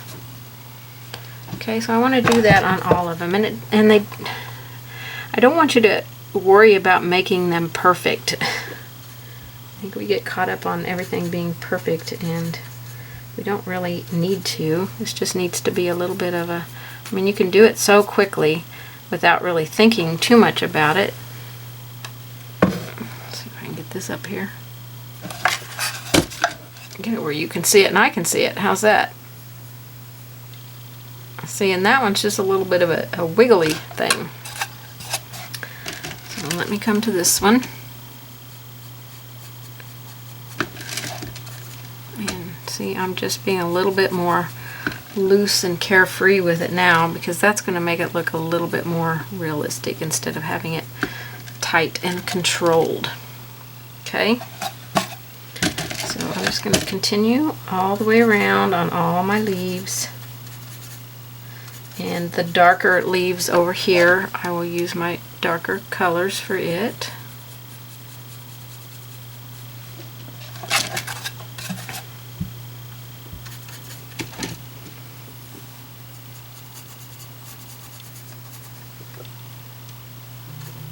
A little bit more of the lighter color so you can see this edge out here.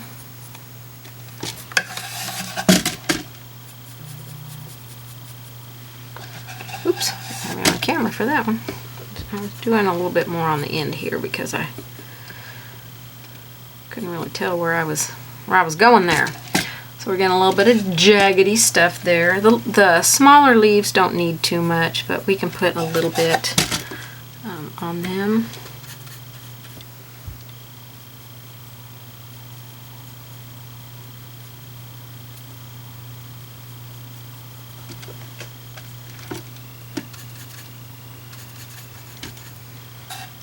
Now I'm just going to go off camera and do those other two because there's no way I can keep it in the camera shot for you to see it.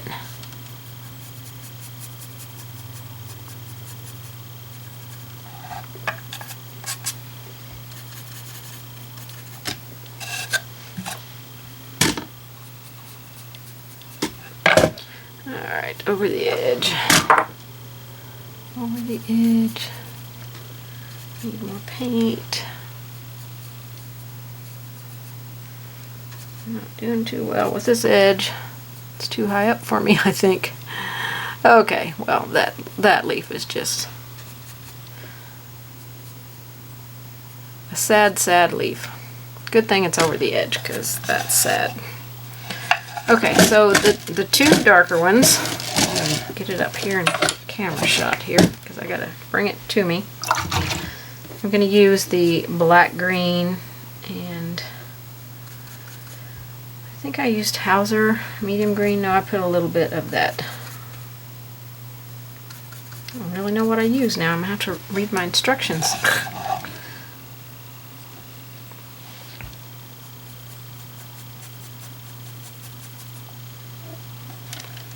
think it was a little bit darker than that.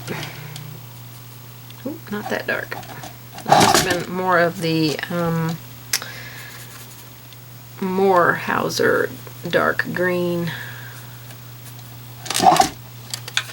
Okay, you kind of get the idea. These are a little bit harder to do, these ones that go over the side, to show you on camera. It's not that they're hard to do, it's hard to do it and keep it in the camera shot. So go along all of your edges and work in some jaggedness into your leaves. Alright, new day. I'm going to finish this design today. I want my shading on my leaves to come out quite a bit farther, so I'm going to work on bringing that out farther. I'm going to use a large flat brush. This is the 3/4 inch flat that I used to work on the background, and I'm going to use it because I can get a lot more paint in this brush and get it where I need it to a little bit quicker. Don't have to work so hard. I'm going to add a tiny little bit of black green in there with that.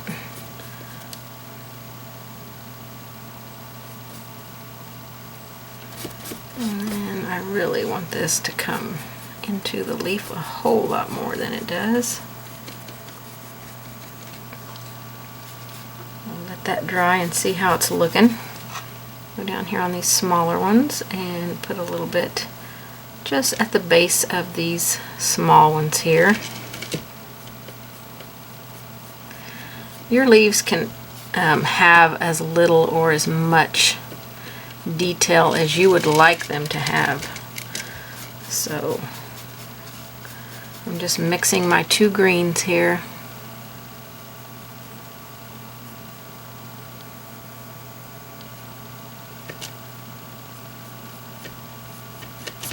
And then bringing it into the leaf a little bit more, making that wider.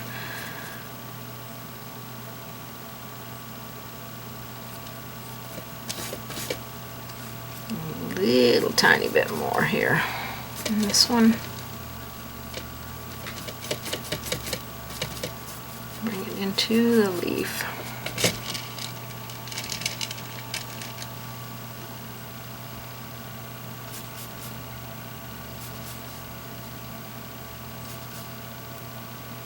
Just mixing the two colors that I have here, Hauser dark green and a little bit of black green.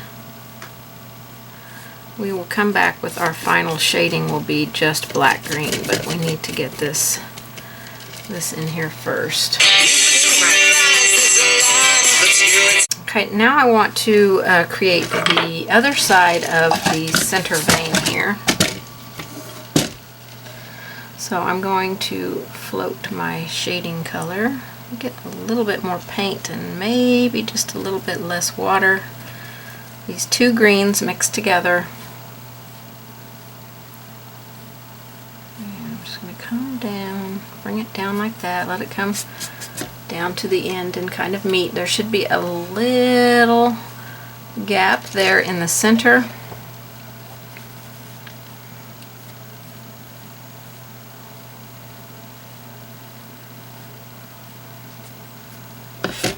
Got that over just a little too far. I'm going to have that little bit of a gap.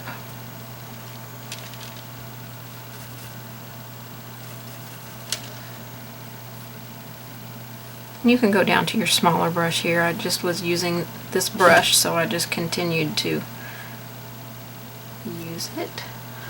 So you can see that little bit of a gap there.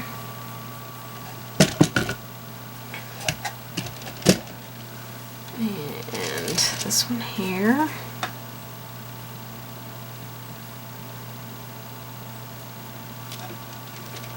See if I can zoom in a little bit so you can see that little light area. That's the gap that's in between the two shadings that I put on here. You can really see it on that one.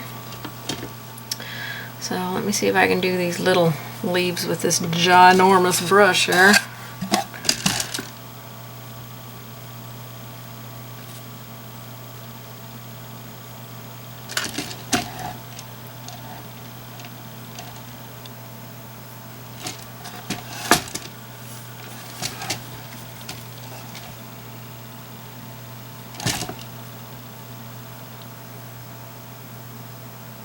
Just a thin little gap in there. We don't want anything great big. This is our center vein. It does not have to be super big. And that one looks extremely crooked.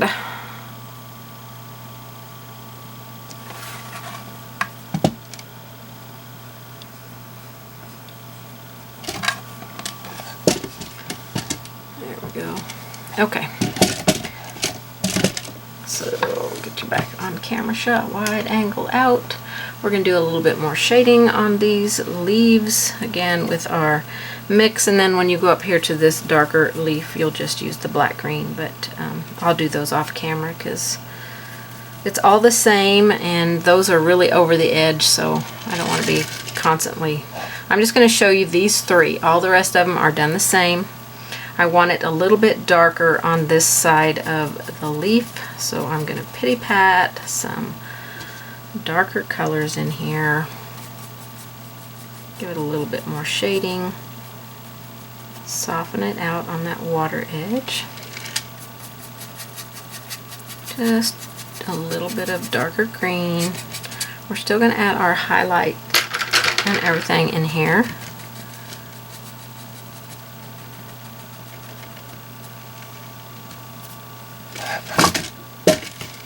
So you can see on this one, goodness gracious, how I brought the darker color out there, and on this one right here. And so on this one we're going to do on this edge, I'm going to bring some darker color out here, and I'm going to take my water edge there and just kind of soften that, and my mop brush, which I laid in water, not good. Smooth that and take care of it.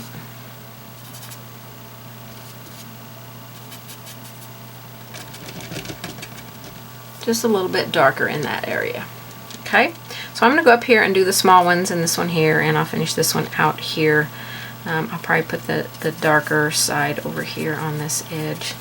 So just tap in a little bit of color and smooth it and blend it out just a little bit. It gives a little bit of shadow on that side of the leaf there. Okay? I've got my first highlight on this one up here, so I'm going to show you how I did it down here. I'm going to take 2 of my eucalyptus leaf and 1 Hauser dark green. I can get it on my brush here. And just brush mix those colors together. And we're just going to do a little scrubbing. We're side loaded for a float, so we've got water in our brush, so we're just going to side load and kind of bring that in. I'm going to take my finger and kind of smooth it out.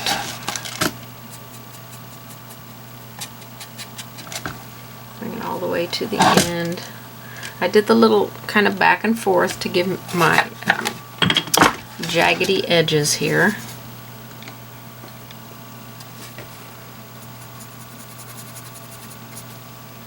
Get a little bit more water.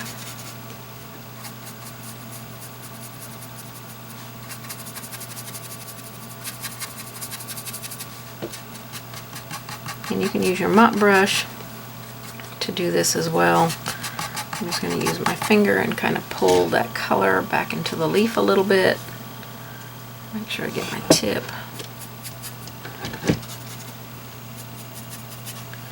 I want it a little bit more highlighted here, so I'm just going to tap a little color in there. Okay, we'll come back and add a second highlight here in a little bit. 2 eucalyptus leaf and 1 Hauser dark green. Definitely need water in my brush. We want a nice flowy consistency here. Nothing dry or thick. Okay, I'm going to start on this edge here and just give it a wiggle. And just keep wiggling and kind of walking it in. I'm just going to take my finger and kind of tap that and soften that out. It makes a beautiful highlight. Wet paint, kind of the key here. that I'm going to be able to do this in the camera shot, but I'm going to do this other edge here.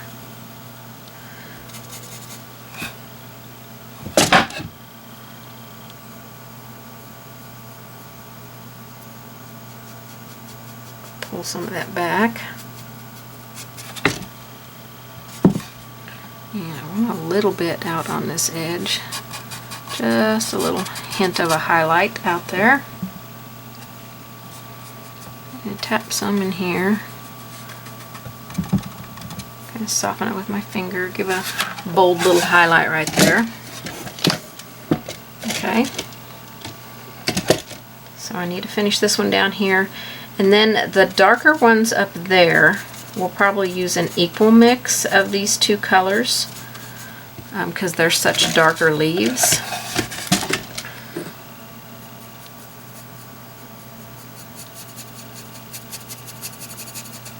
Wiggle and a jiggle.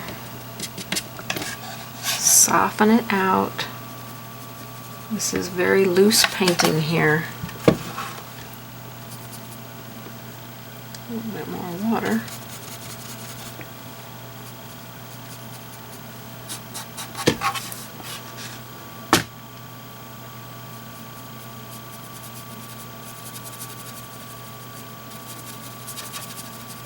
This is a highlight edge, so I'm just going to kind of wiggle that all the way down.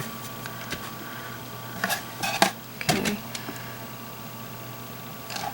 And then this needs to blend out just a little bit more.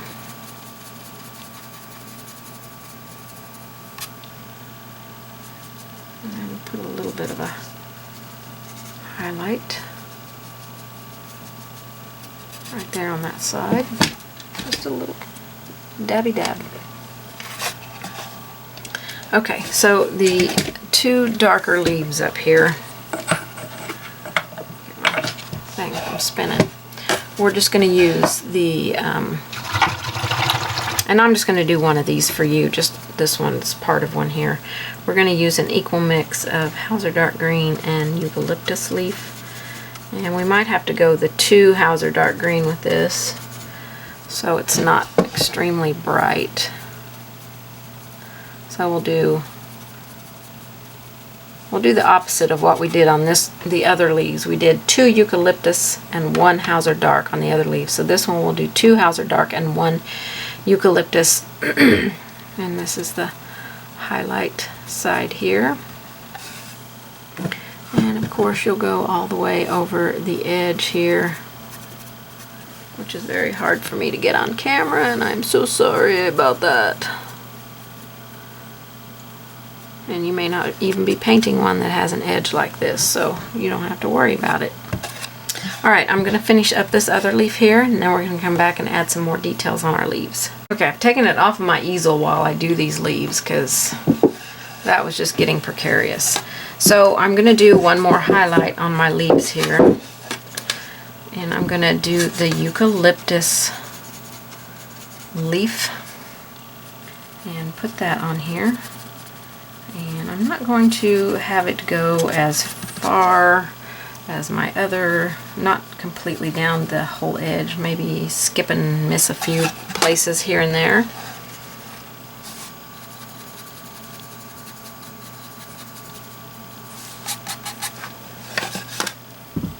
Want it kind of pulled into the leaf a little bit.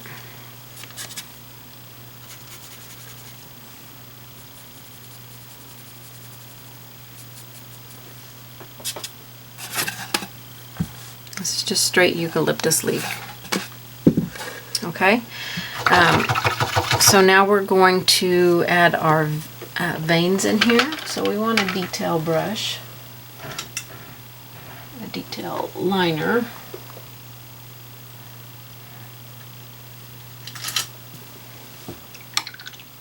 And I'm going to take my eucalyptus leaf, slide this over so you can see my palette. I'm going to take my eucalyptus leaf and some Hauser Dark Green, a little bit more Hauser Dark Green here.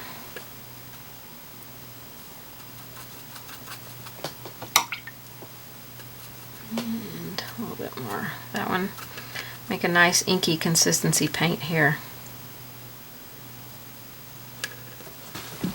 Okay, and we're going to go down the center of our leaf here.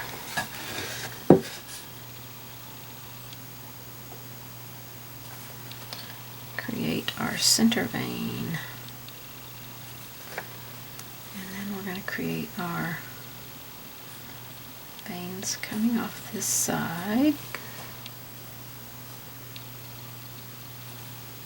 Nice thin veins. They do not have to be super. More water here.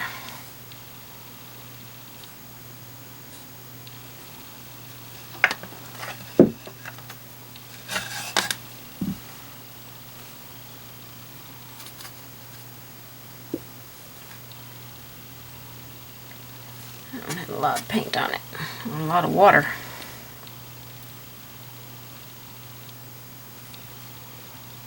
Might get a little bit darker through here.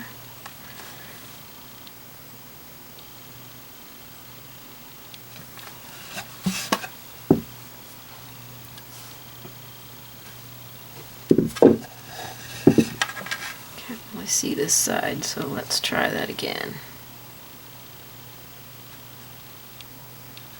Might have to add a little bit of white.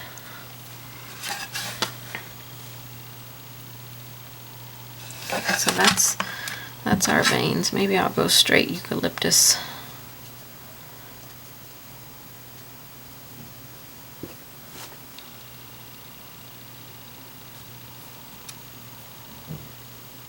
Really thin.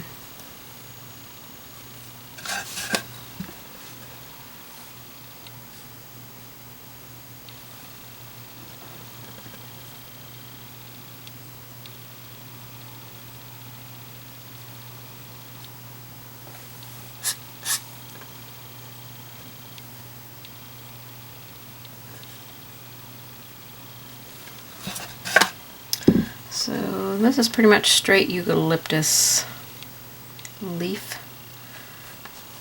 I probably had still a tiny bit of that other paint in my brush.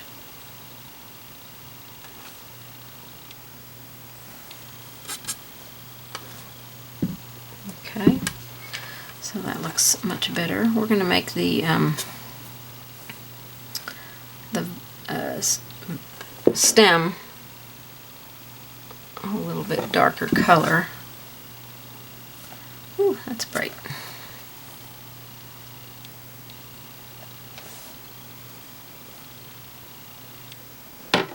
This is very thin paint, but you gotta really stay up on the tippy toe with that brush. I might go just a tad darker. Okay, I'm going to go ahead and do the stems here. So I'm going to take the Hauser Dark Green and mix a little bit more into my eucalyptus leaf.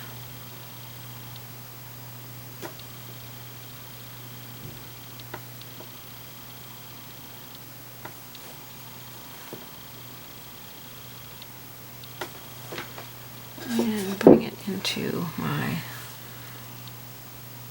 leaves. Oh, that's bright.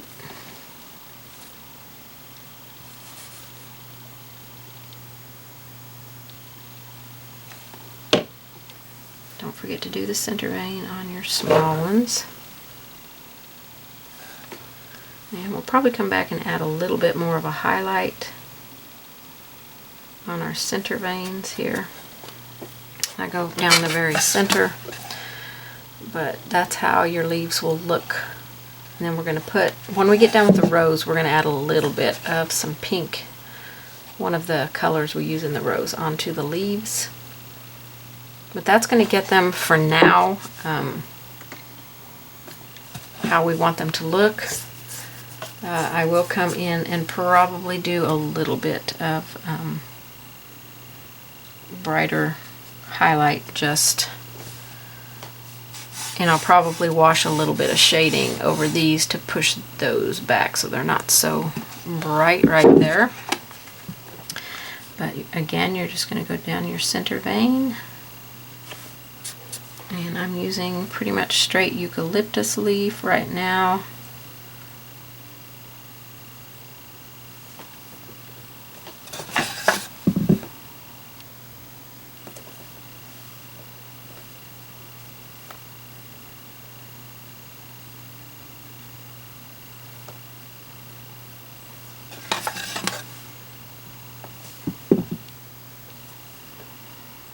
Down the center vein.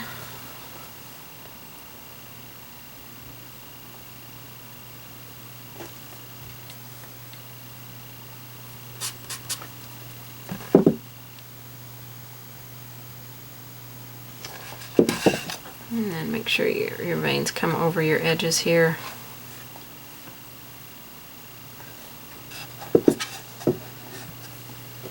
Okay, so I'm going to finish up the other ones. We're going to come back and float a little bit of black green right back here. Kind of push those veins right there back a little bit, and then we're going to continue on with our rose. So the leaves you can just work on as you want. So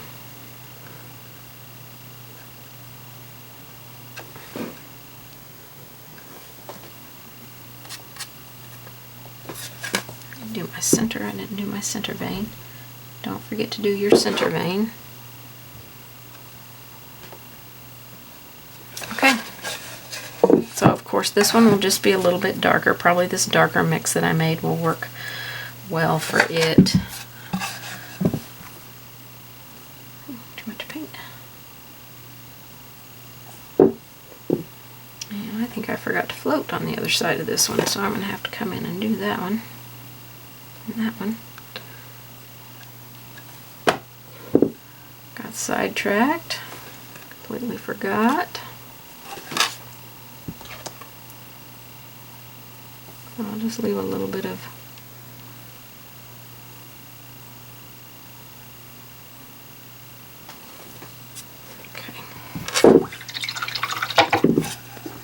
Alright, so I'm going to be using black green, so I'll just go ahead and float those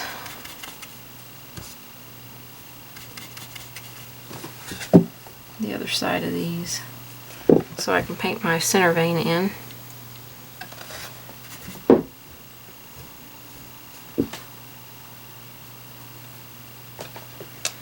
Okay, and then while that's drying, we'll just take our black green and we're just going to kind of wash a little bit of this color back here. We want it really dark next to our rose, and then it's going to hopefully help take these two veins right back here down just a little.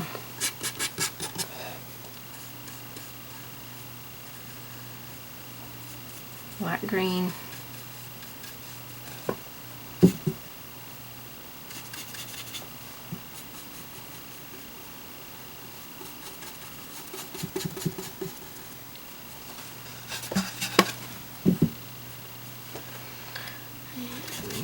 This one.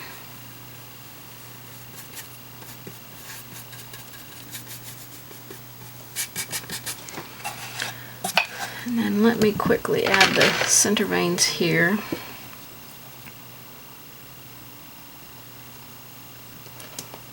Oops, this one.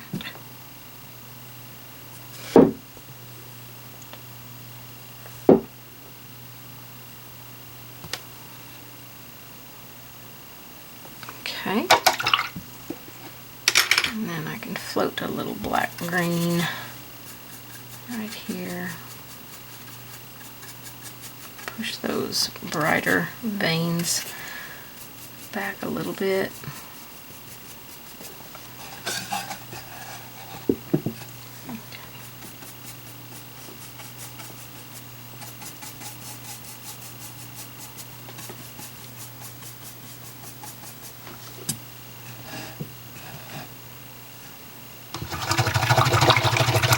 Alright, that's looking pretty good.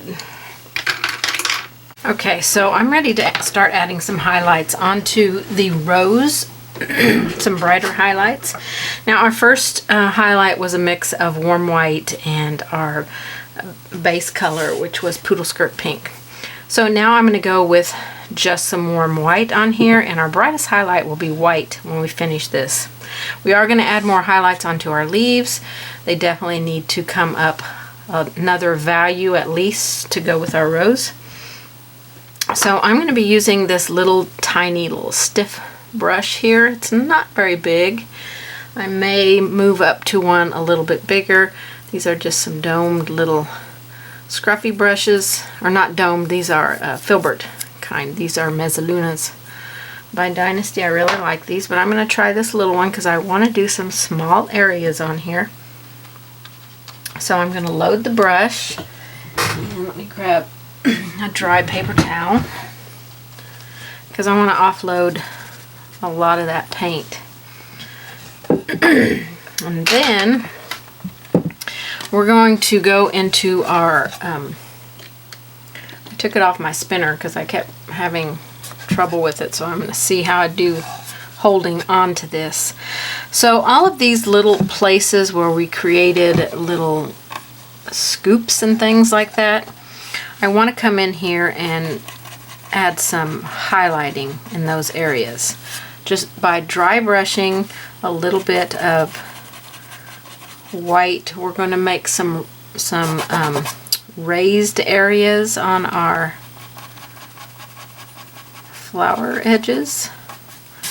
We don't want them all to be the same length, so don't do that. So I'm going to work my way around my flower and just start bringing a few little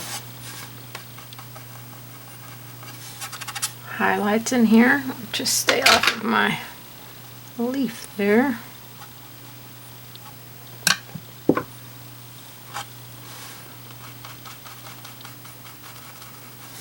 I'm just barely laying some paint in here, and some of this is getting just a little bit more than what I want. That's a little bit darker, but we can come back with our base color and take that down.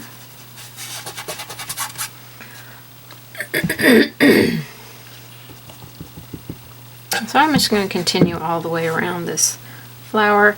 Some of these places I may keep my brush flat like this, and other places like this make it more narrow. So it kind of just depends on the look you're going for. Remember, just a little bit of paint is all you need. Don't get too much in there. All of these areas will be highlighting with, you know, our regular little float of highlight. Right now we're just creating these little highs in the flower as it flows and rolls. And this should be a quick little process. You know, don't overthink it or overwork it or anything like that. We want to keep it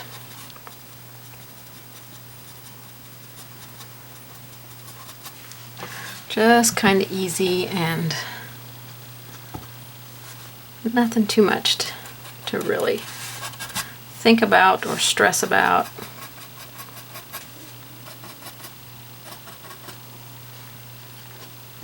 Thing is, with these little brushes, you do have to load them frequently.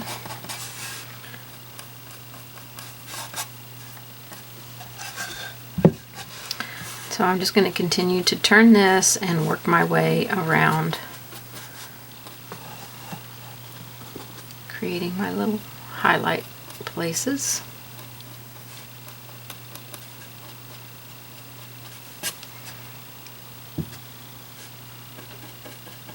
And then work my way in.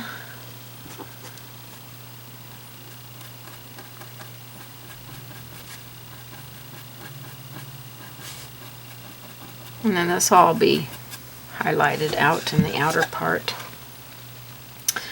Okay, this will be the last one on the outer. And we can move into our inner petals now. Just start going in, finding where you put a little bit of a bump out or something like that, and start creating a little bit of a gentle, very gentle highlight. This one doesn't really have any bump out, so I'm just gonna dry brush a little bit along the edge. Like I said, we'll be floating on that, so some of these, they won't have any really bumpy things. The high places that some of the other ones have.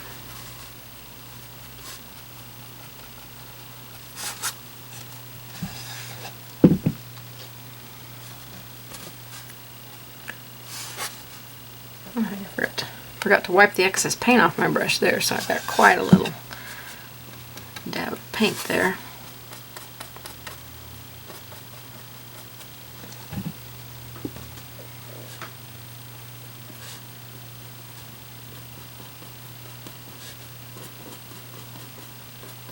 And we're going to come in next to these and do a little bit of dry brushing with some darker color to create the shade on these.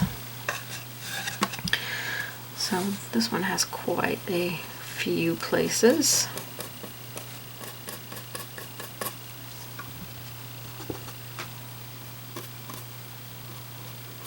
You don't have to do them all if you don't want to, so don't feel like you have to. Remember your shape following the petal.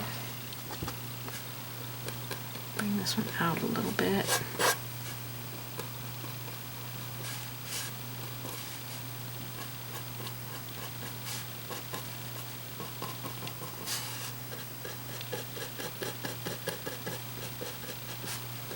And don't keep them real narrow. There's going to be some that are going to be a little bit wider back here at the edge.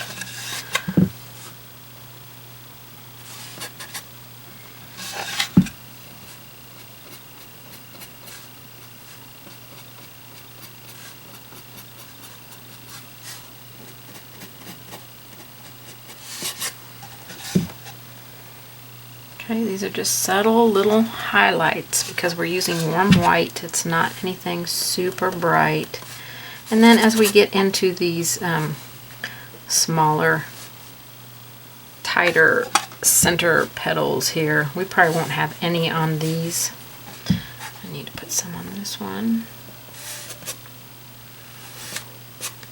Right here.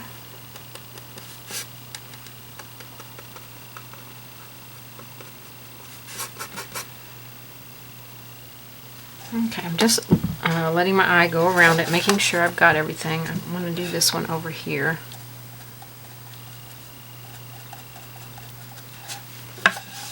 And I think we're going to be pretty good here.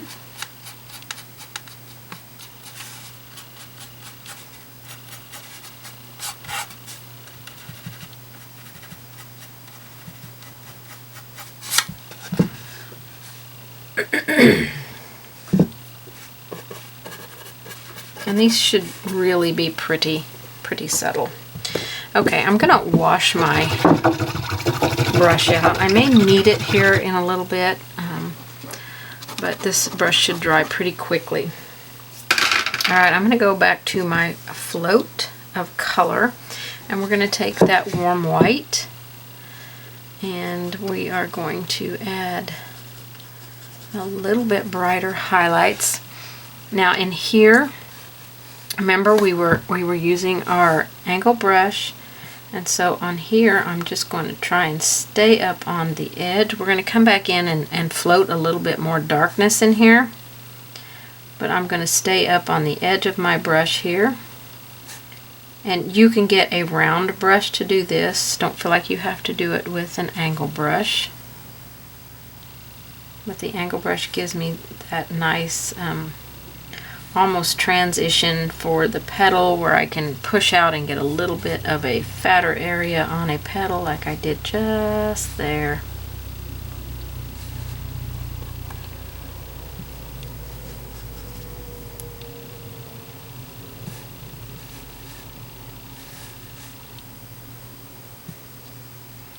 This is the warm white.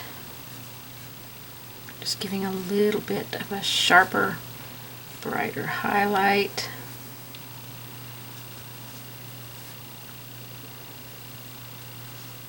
Grab a little drop of water so my paint will move a little bit for me.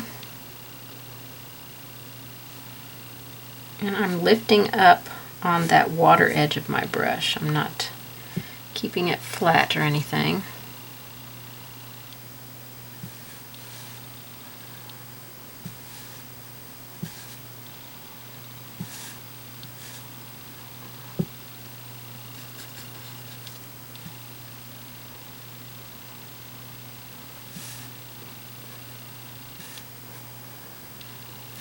And since we've added our lines in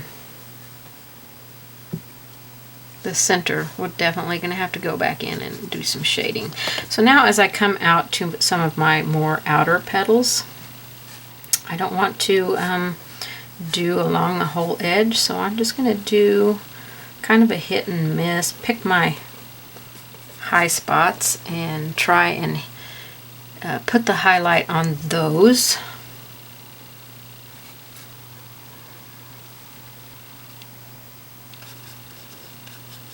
Keep that moisture in my brush. This warm white is a little bit thicker than my other paint.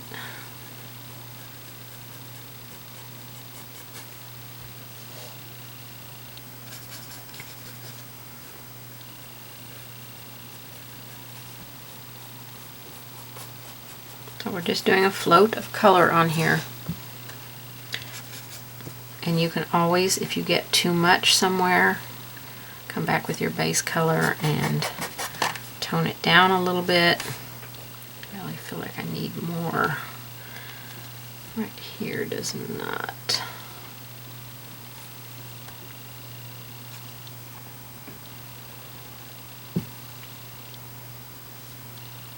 I will come back probably with a round brush when I do my final highlight in the center here.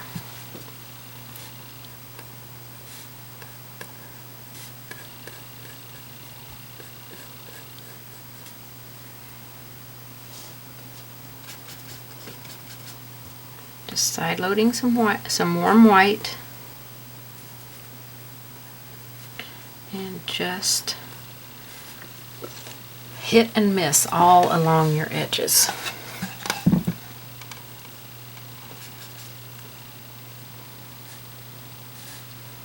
So this will help you determine where you want your brightest highlights to be.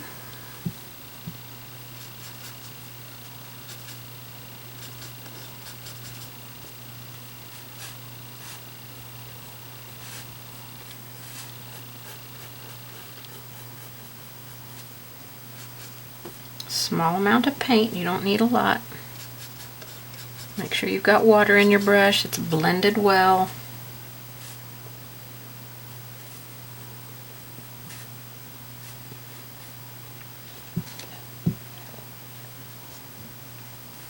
And you know, at any point that you feel like your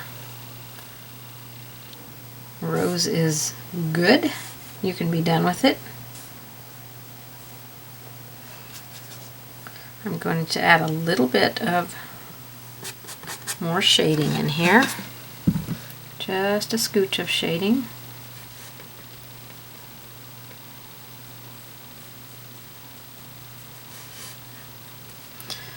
Okay, right here I have a little bit of highlight where I kind of created those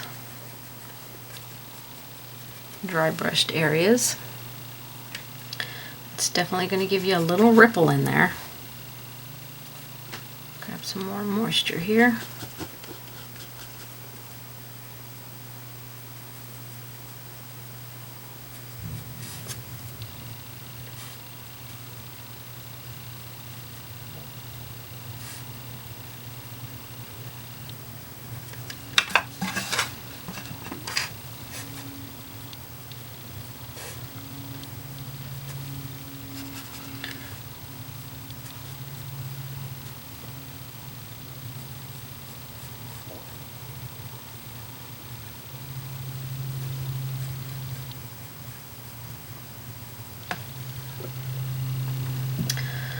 Oh, it's looking so good.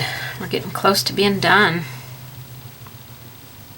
No, it probably doesn't feel like it at the moment, but we are.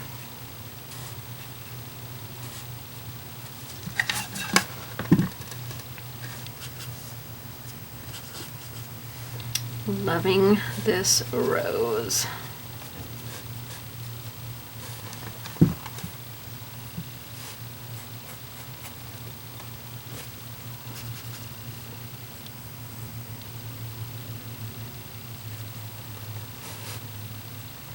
I forgot to dry brush on these, so I'll just try and pull some paint down to create a little bit of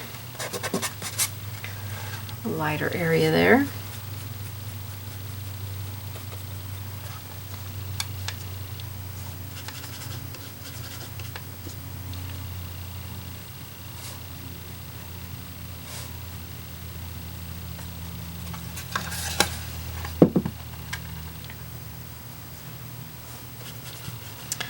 This is such a pretty rose.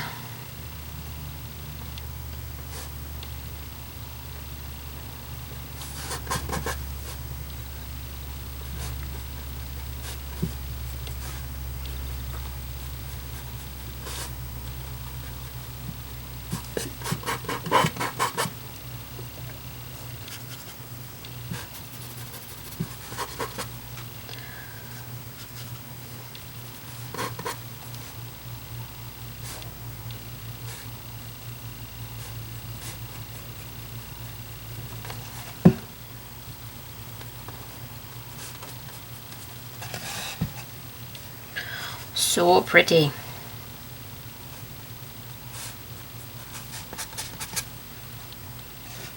Okay.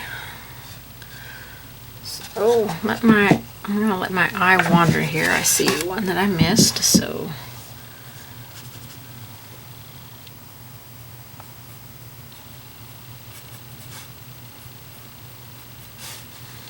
I missed the next one over from it as well.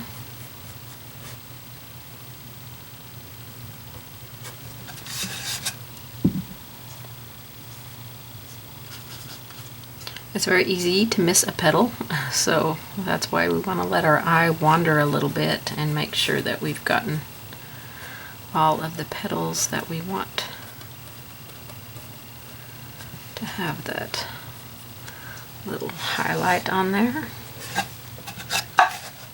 Okay, goes this direction. Oh my gosh, that is looking so beautiful. Okay, before we add our final bright highlight, which is just going to go in a few places, we're going to go back to one of our shading colors and touch up some of our shading on here. Oh, it's looking beautiful. Okay, we're going to kind of define a little bit more on our rose with our razzleberry. Nice sheer float of color on our angle brush. Fresh water out on my palette here because we'll need fresh water. So I'm just side loading a little bit of sheer color here. I want you to see this, how sheer it is. Not very dark at all. And then I need to go in here and kind of define where maybe one petal ends a little bit better. Give it a little bit of a push with the shading. Keep it nice and soft and light because we can come back in and darken, but we can't take it away very easily.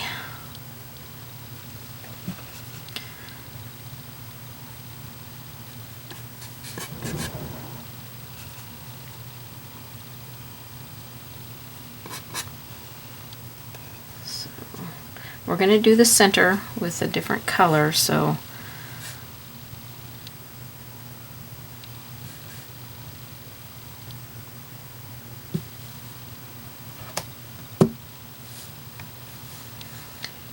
and don't put this everywhere because you're going to lose all of your beautiful work that you did. This is just kind of separating some of these petals a little bit more.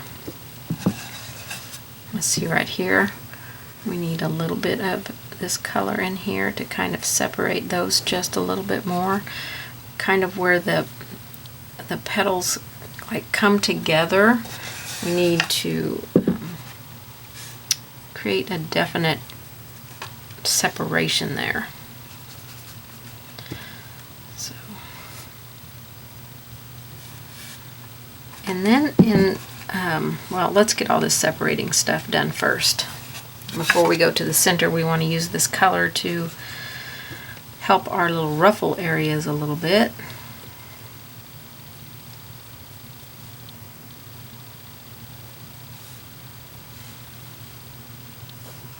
And this shouldn't take too long to go around your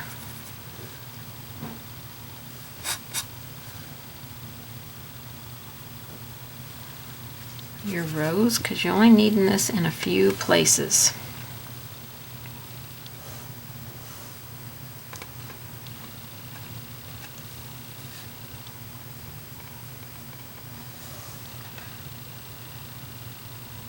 Okay, so I want to take this color also, and in my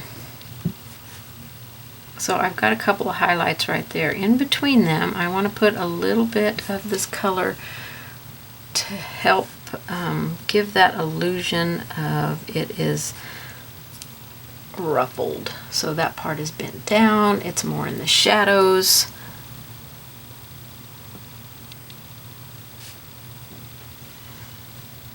And this is very, very little amount of paint.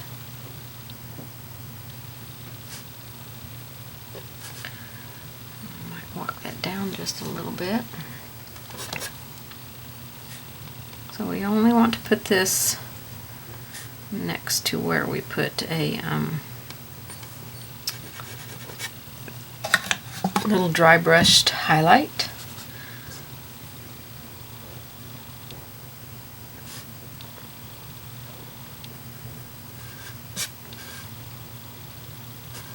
And that's going to help create those little valley areas in the rose.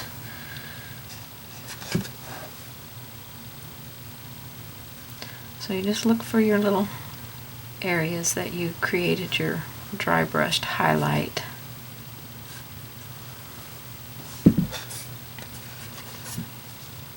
And remember to keep this nice and soft and light.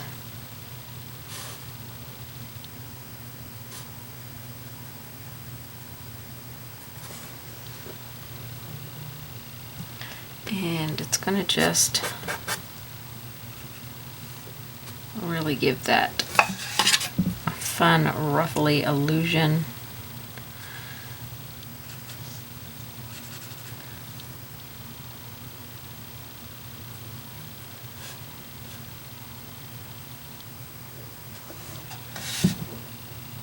It's really not much paint, so don't I can't stress enough how not to make this, do not make this dark. This is just a little bit of paint.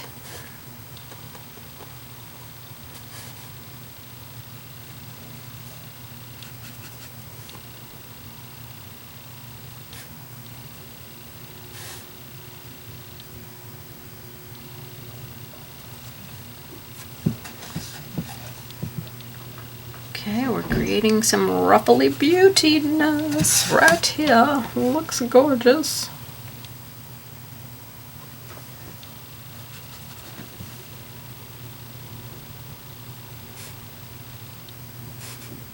Use that water edge. You can pull it and soften it with that water edge.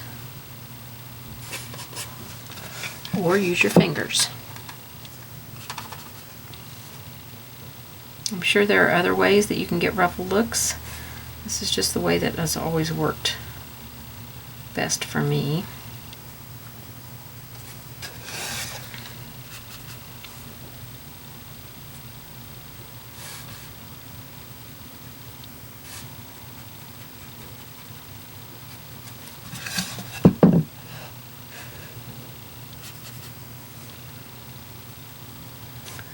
This is soft and subtle.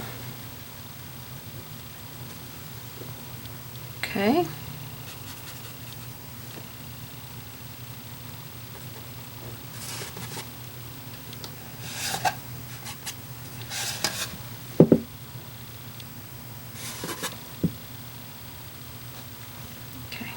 just going to go all the way around the rose with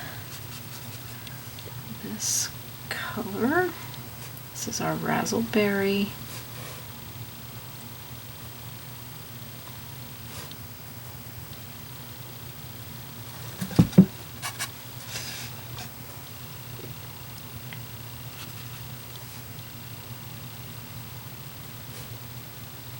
So much fun.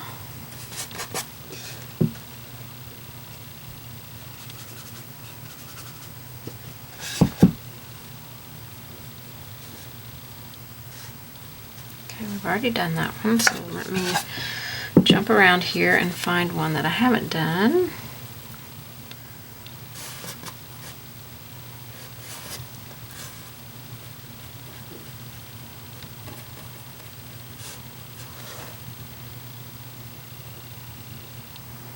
Okay, let your eye kind of wander around it and look and see if there's any place that you need a little bit more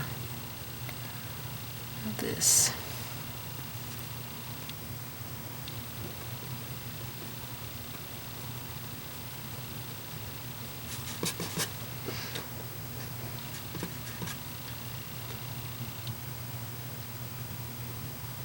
And you just want it in the ruffly places. So I completely missed this one out here, so.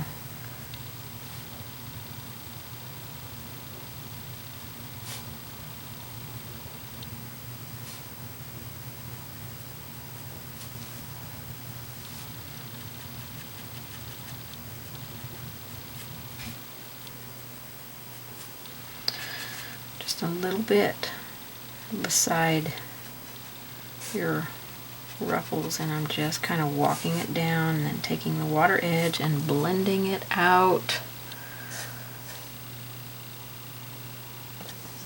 Okay, that is looking pretty good. Now wide angle out so you can see the whole thing. We've got some good ruffles going on there. Okay, we're going to go into our cranberry wine now and get a little bit of that on our brush. We want to work on the center here. So this petal right here, I've got it pushed out, but I don't have any shading down here at the base of it, so I need to darken down here. Kind of create that more folded out petal. Make sure I go into the right color here, because I just about went into the other one. And down in here I want it a little bit darker. I'm up on the tip of the brush here, putting a little bit down in there. So I want to just come in here, all these ones in the center. This is going to be so dark in here. I'm just going to go next to my white areas or my highlight areas that I've put in here and put some of this more dark color in here.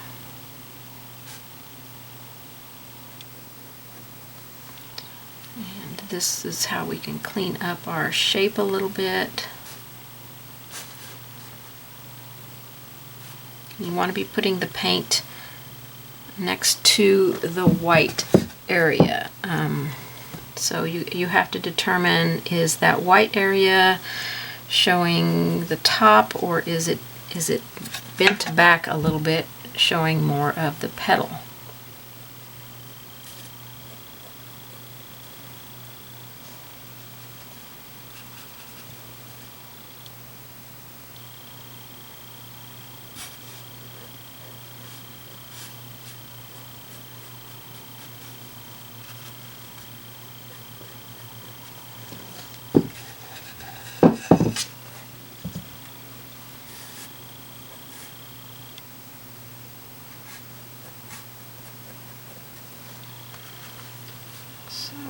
Just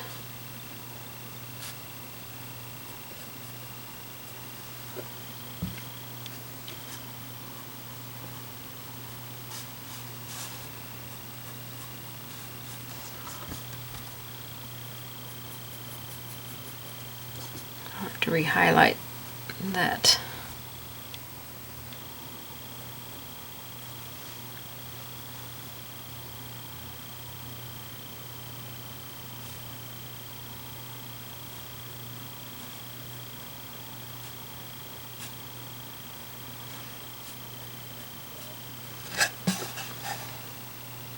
Okay, we've got that pretty dark right now. Let's add our bright highlight on here. I'm going to get a small round brush, number 1 or 2 round. We're going to add white on here now. We're going to put our brightest highlights on here.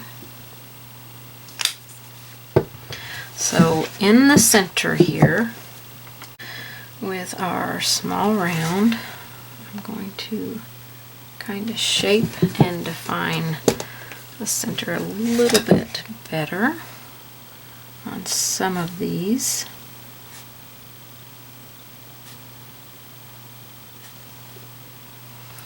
Just a small amount of paint. Do not get a lot of paint here. And I'm not doing the whole stroke. I'm just putting a little bit of highlight on some edges here.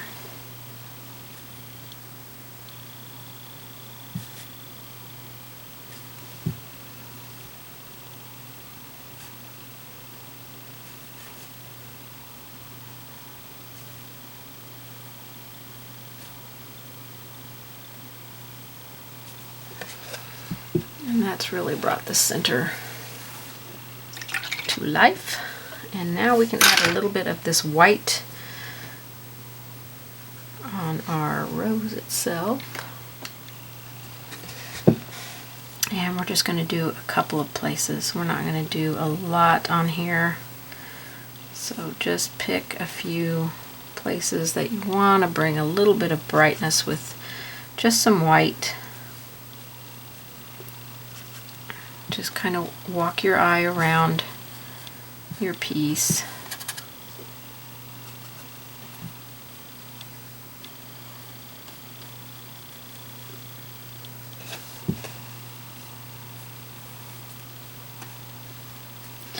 Maybe those petals that are a little bit more on top. Lift it up a little more maybe.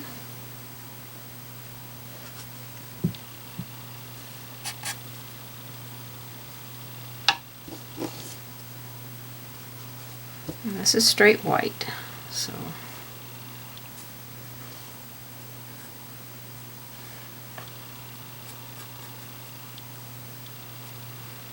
we don't want to overdo it with our white, so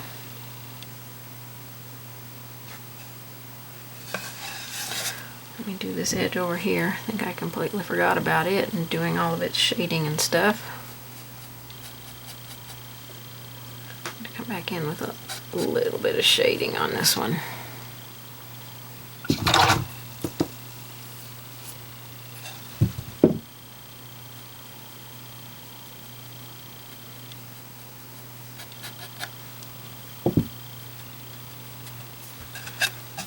Okay.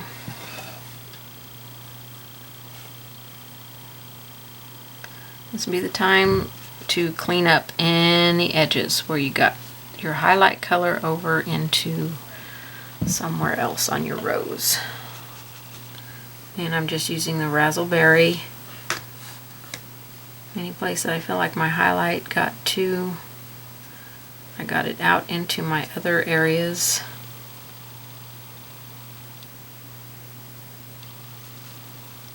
And we're going to do some of this color onto our leaves, this raspberry color.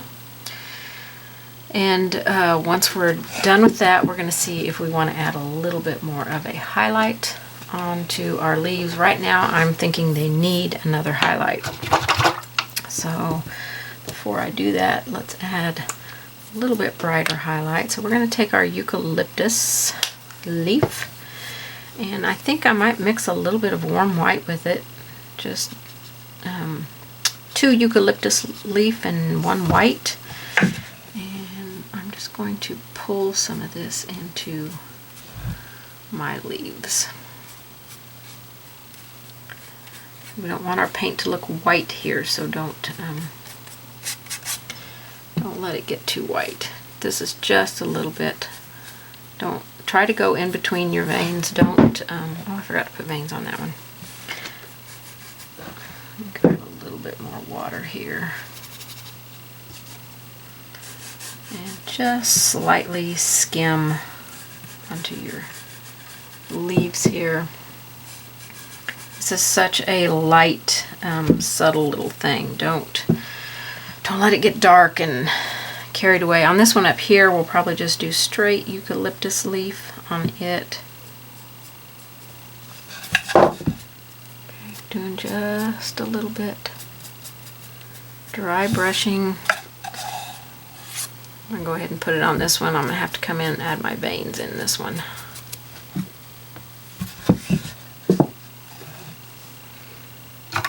Alright, now we can take some of our razzleberry and put that into our leaves.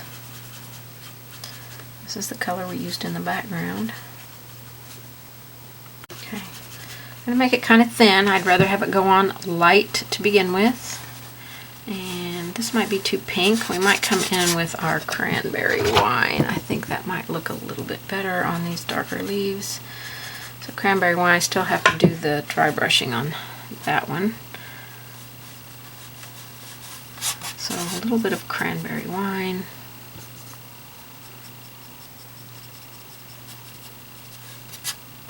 Just a little color here and there.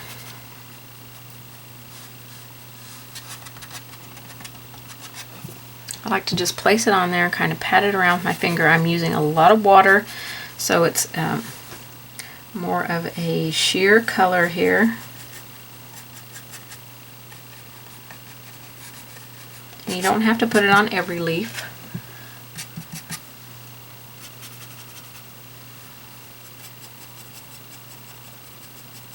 You don't have to put it on at all if you don't want this color on your leaves.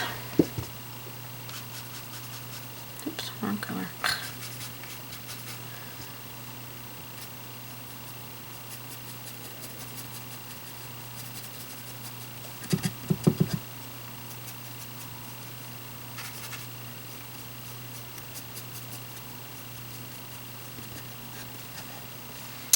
Have a little fun with putting it on there, and you might have to come back and do it 2 times, so if you want it a little bit darker in there, but just remember to keep it, you know, kind of a light color. You're just creating a little bit of a wash of color on here. Let me do my dry brushing over here on these other ones real quick, which I'm just going to use straight eucalyptus color here.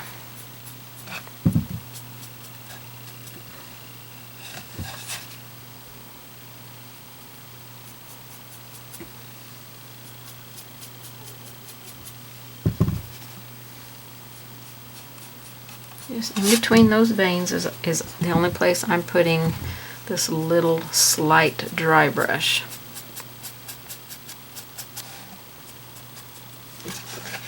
Okay. I could probably go back and do it again on those just to make it pop a little bit. Let me put some veins in here on this one.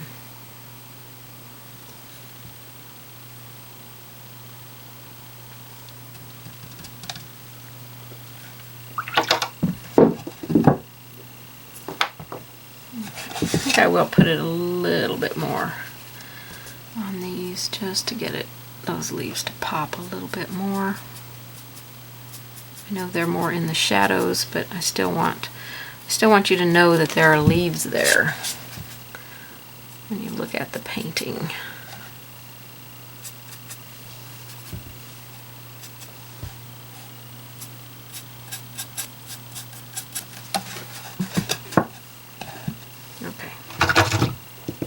A little wash of color on the leaves up here.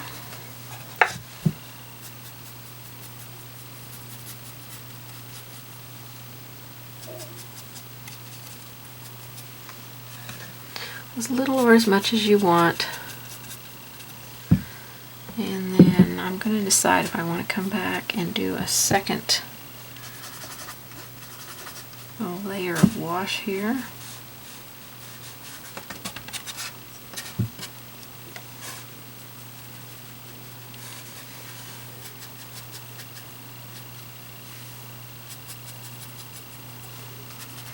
Make sure your other is dry or you're just going to remove.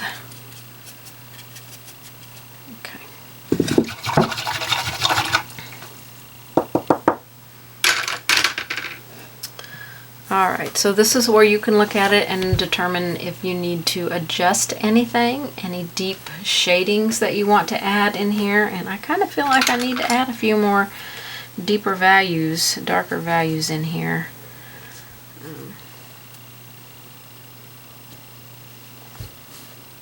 With my cranberry wine and a little bit of the Hauser dark green.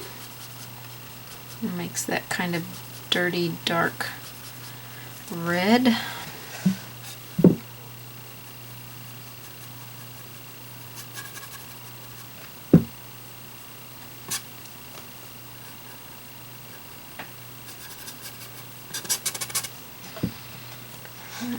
Not too much, but I really feel like some a little bit darker values need to come in here.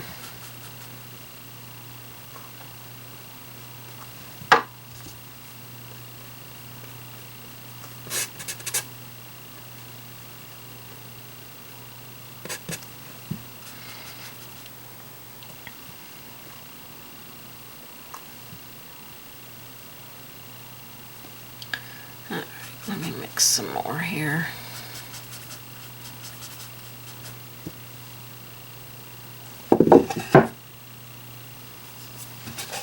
Something was on my brush. I don't want it to be too dark because I don't want it to make my rose look dirty.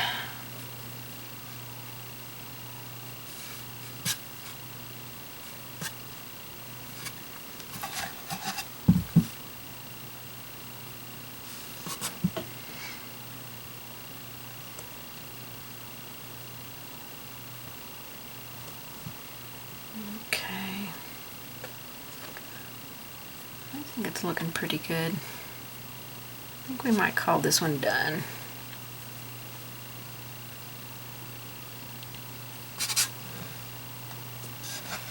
I think we might call this one done. I'm really liking how it looks. I think it looks so pretty. And you want to make sure that you can see your leaves. This one down here just seems to be fading away in here. And that was the eucalyptus and white, so I'm going to dry brush a little bit more to this one. I think I need to redo the veins on that side.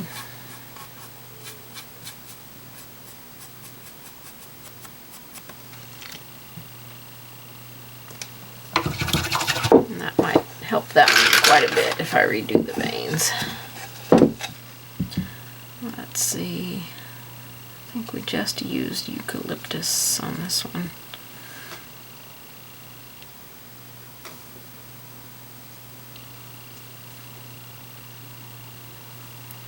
Well, I can't get it to flow off my brush.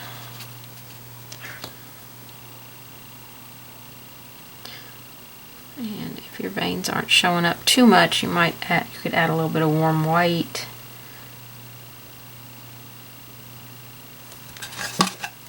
Let's put a little bit of a highlight down the center here. Just a bright little highlight, and then I'm just going to go in the center of the veins, make them kind of pop a little bit. I'll do this one up here.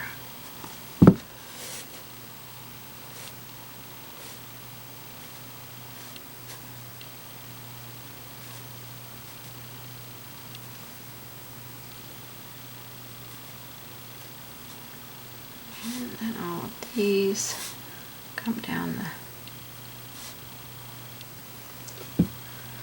make those pop a little bit or a lot.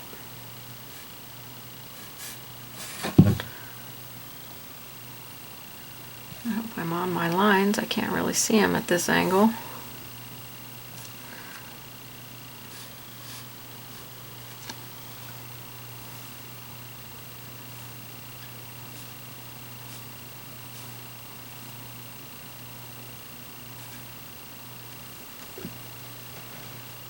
Okay, I'm going to do this one over here. So we're going to go a little bit on the center vein. And then the centers of our side veins. Get a little bit more water here.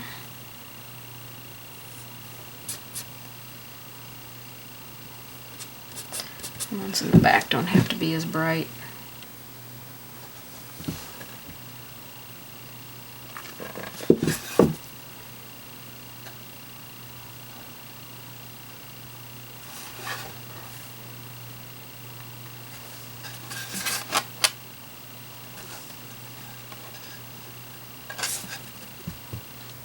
Still feel like these are fading away in here.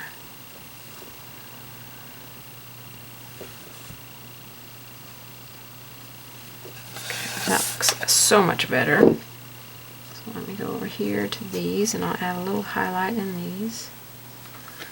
Eucalyptus.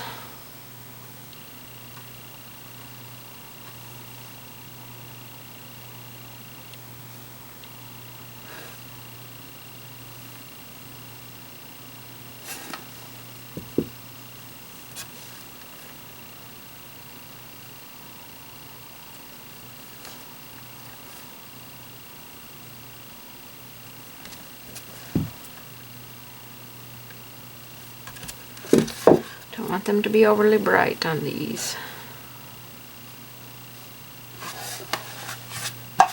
We do want to know that there's leaves up there though. Okay, that helped quite a bit. So this is just eucalyptus. You can add a little bit of warm white if your veins are a little bit darker than these.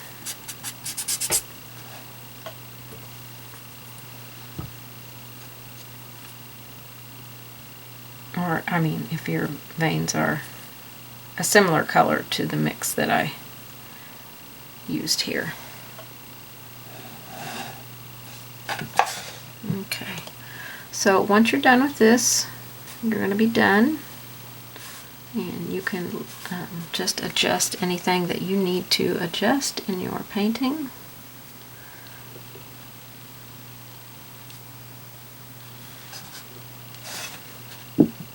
And I think that is going to complete this video. My anniversary rose. What a fun project. I have loved painting this so much, and I hope that you have enjoyed it too. Let me know what you think. Give me a thumbs up, like, and share my videos. I appreciate you all. Appreciate you stopping to paint with me and just having a good time painting this beautiful rose. I need to adjust a little bit here, smooth that edge out. Looks a little choppy after that little float that I just put on there.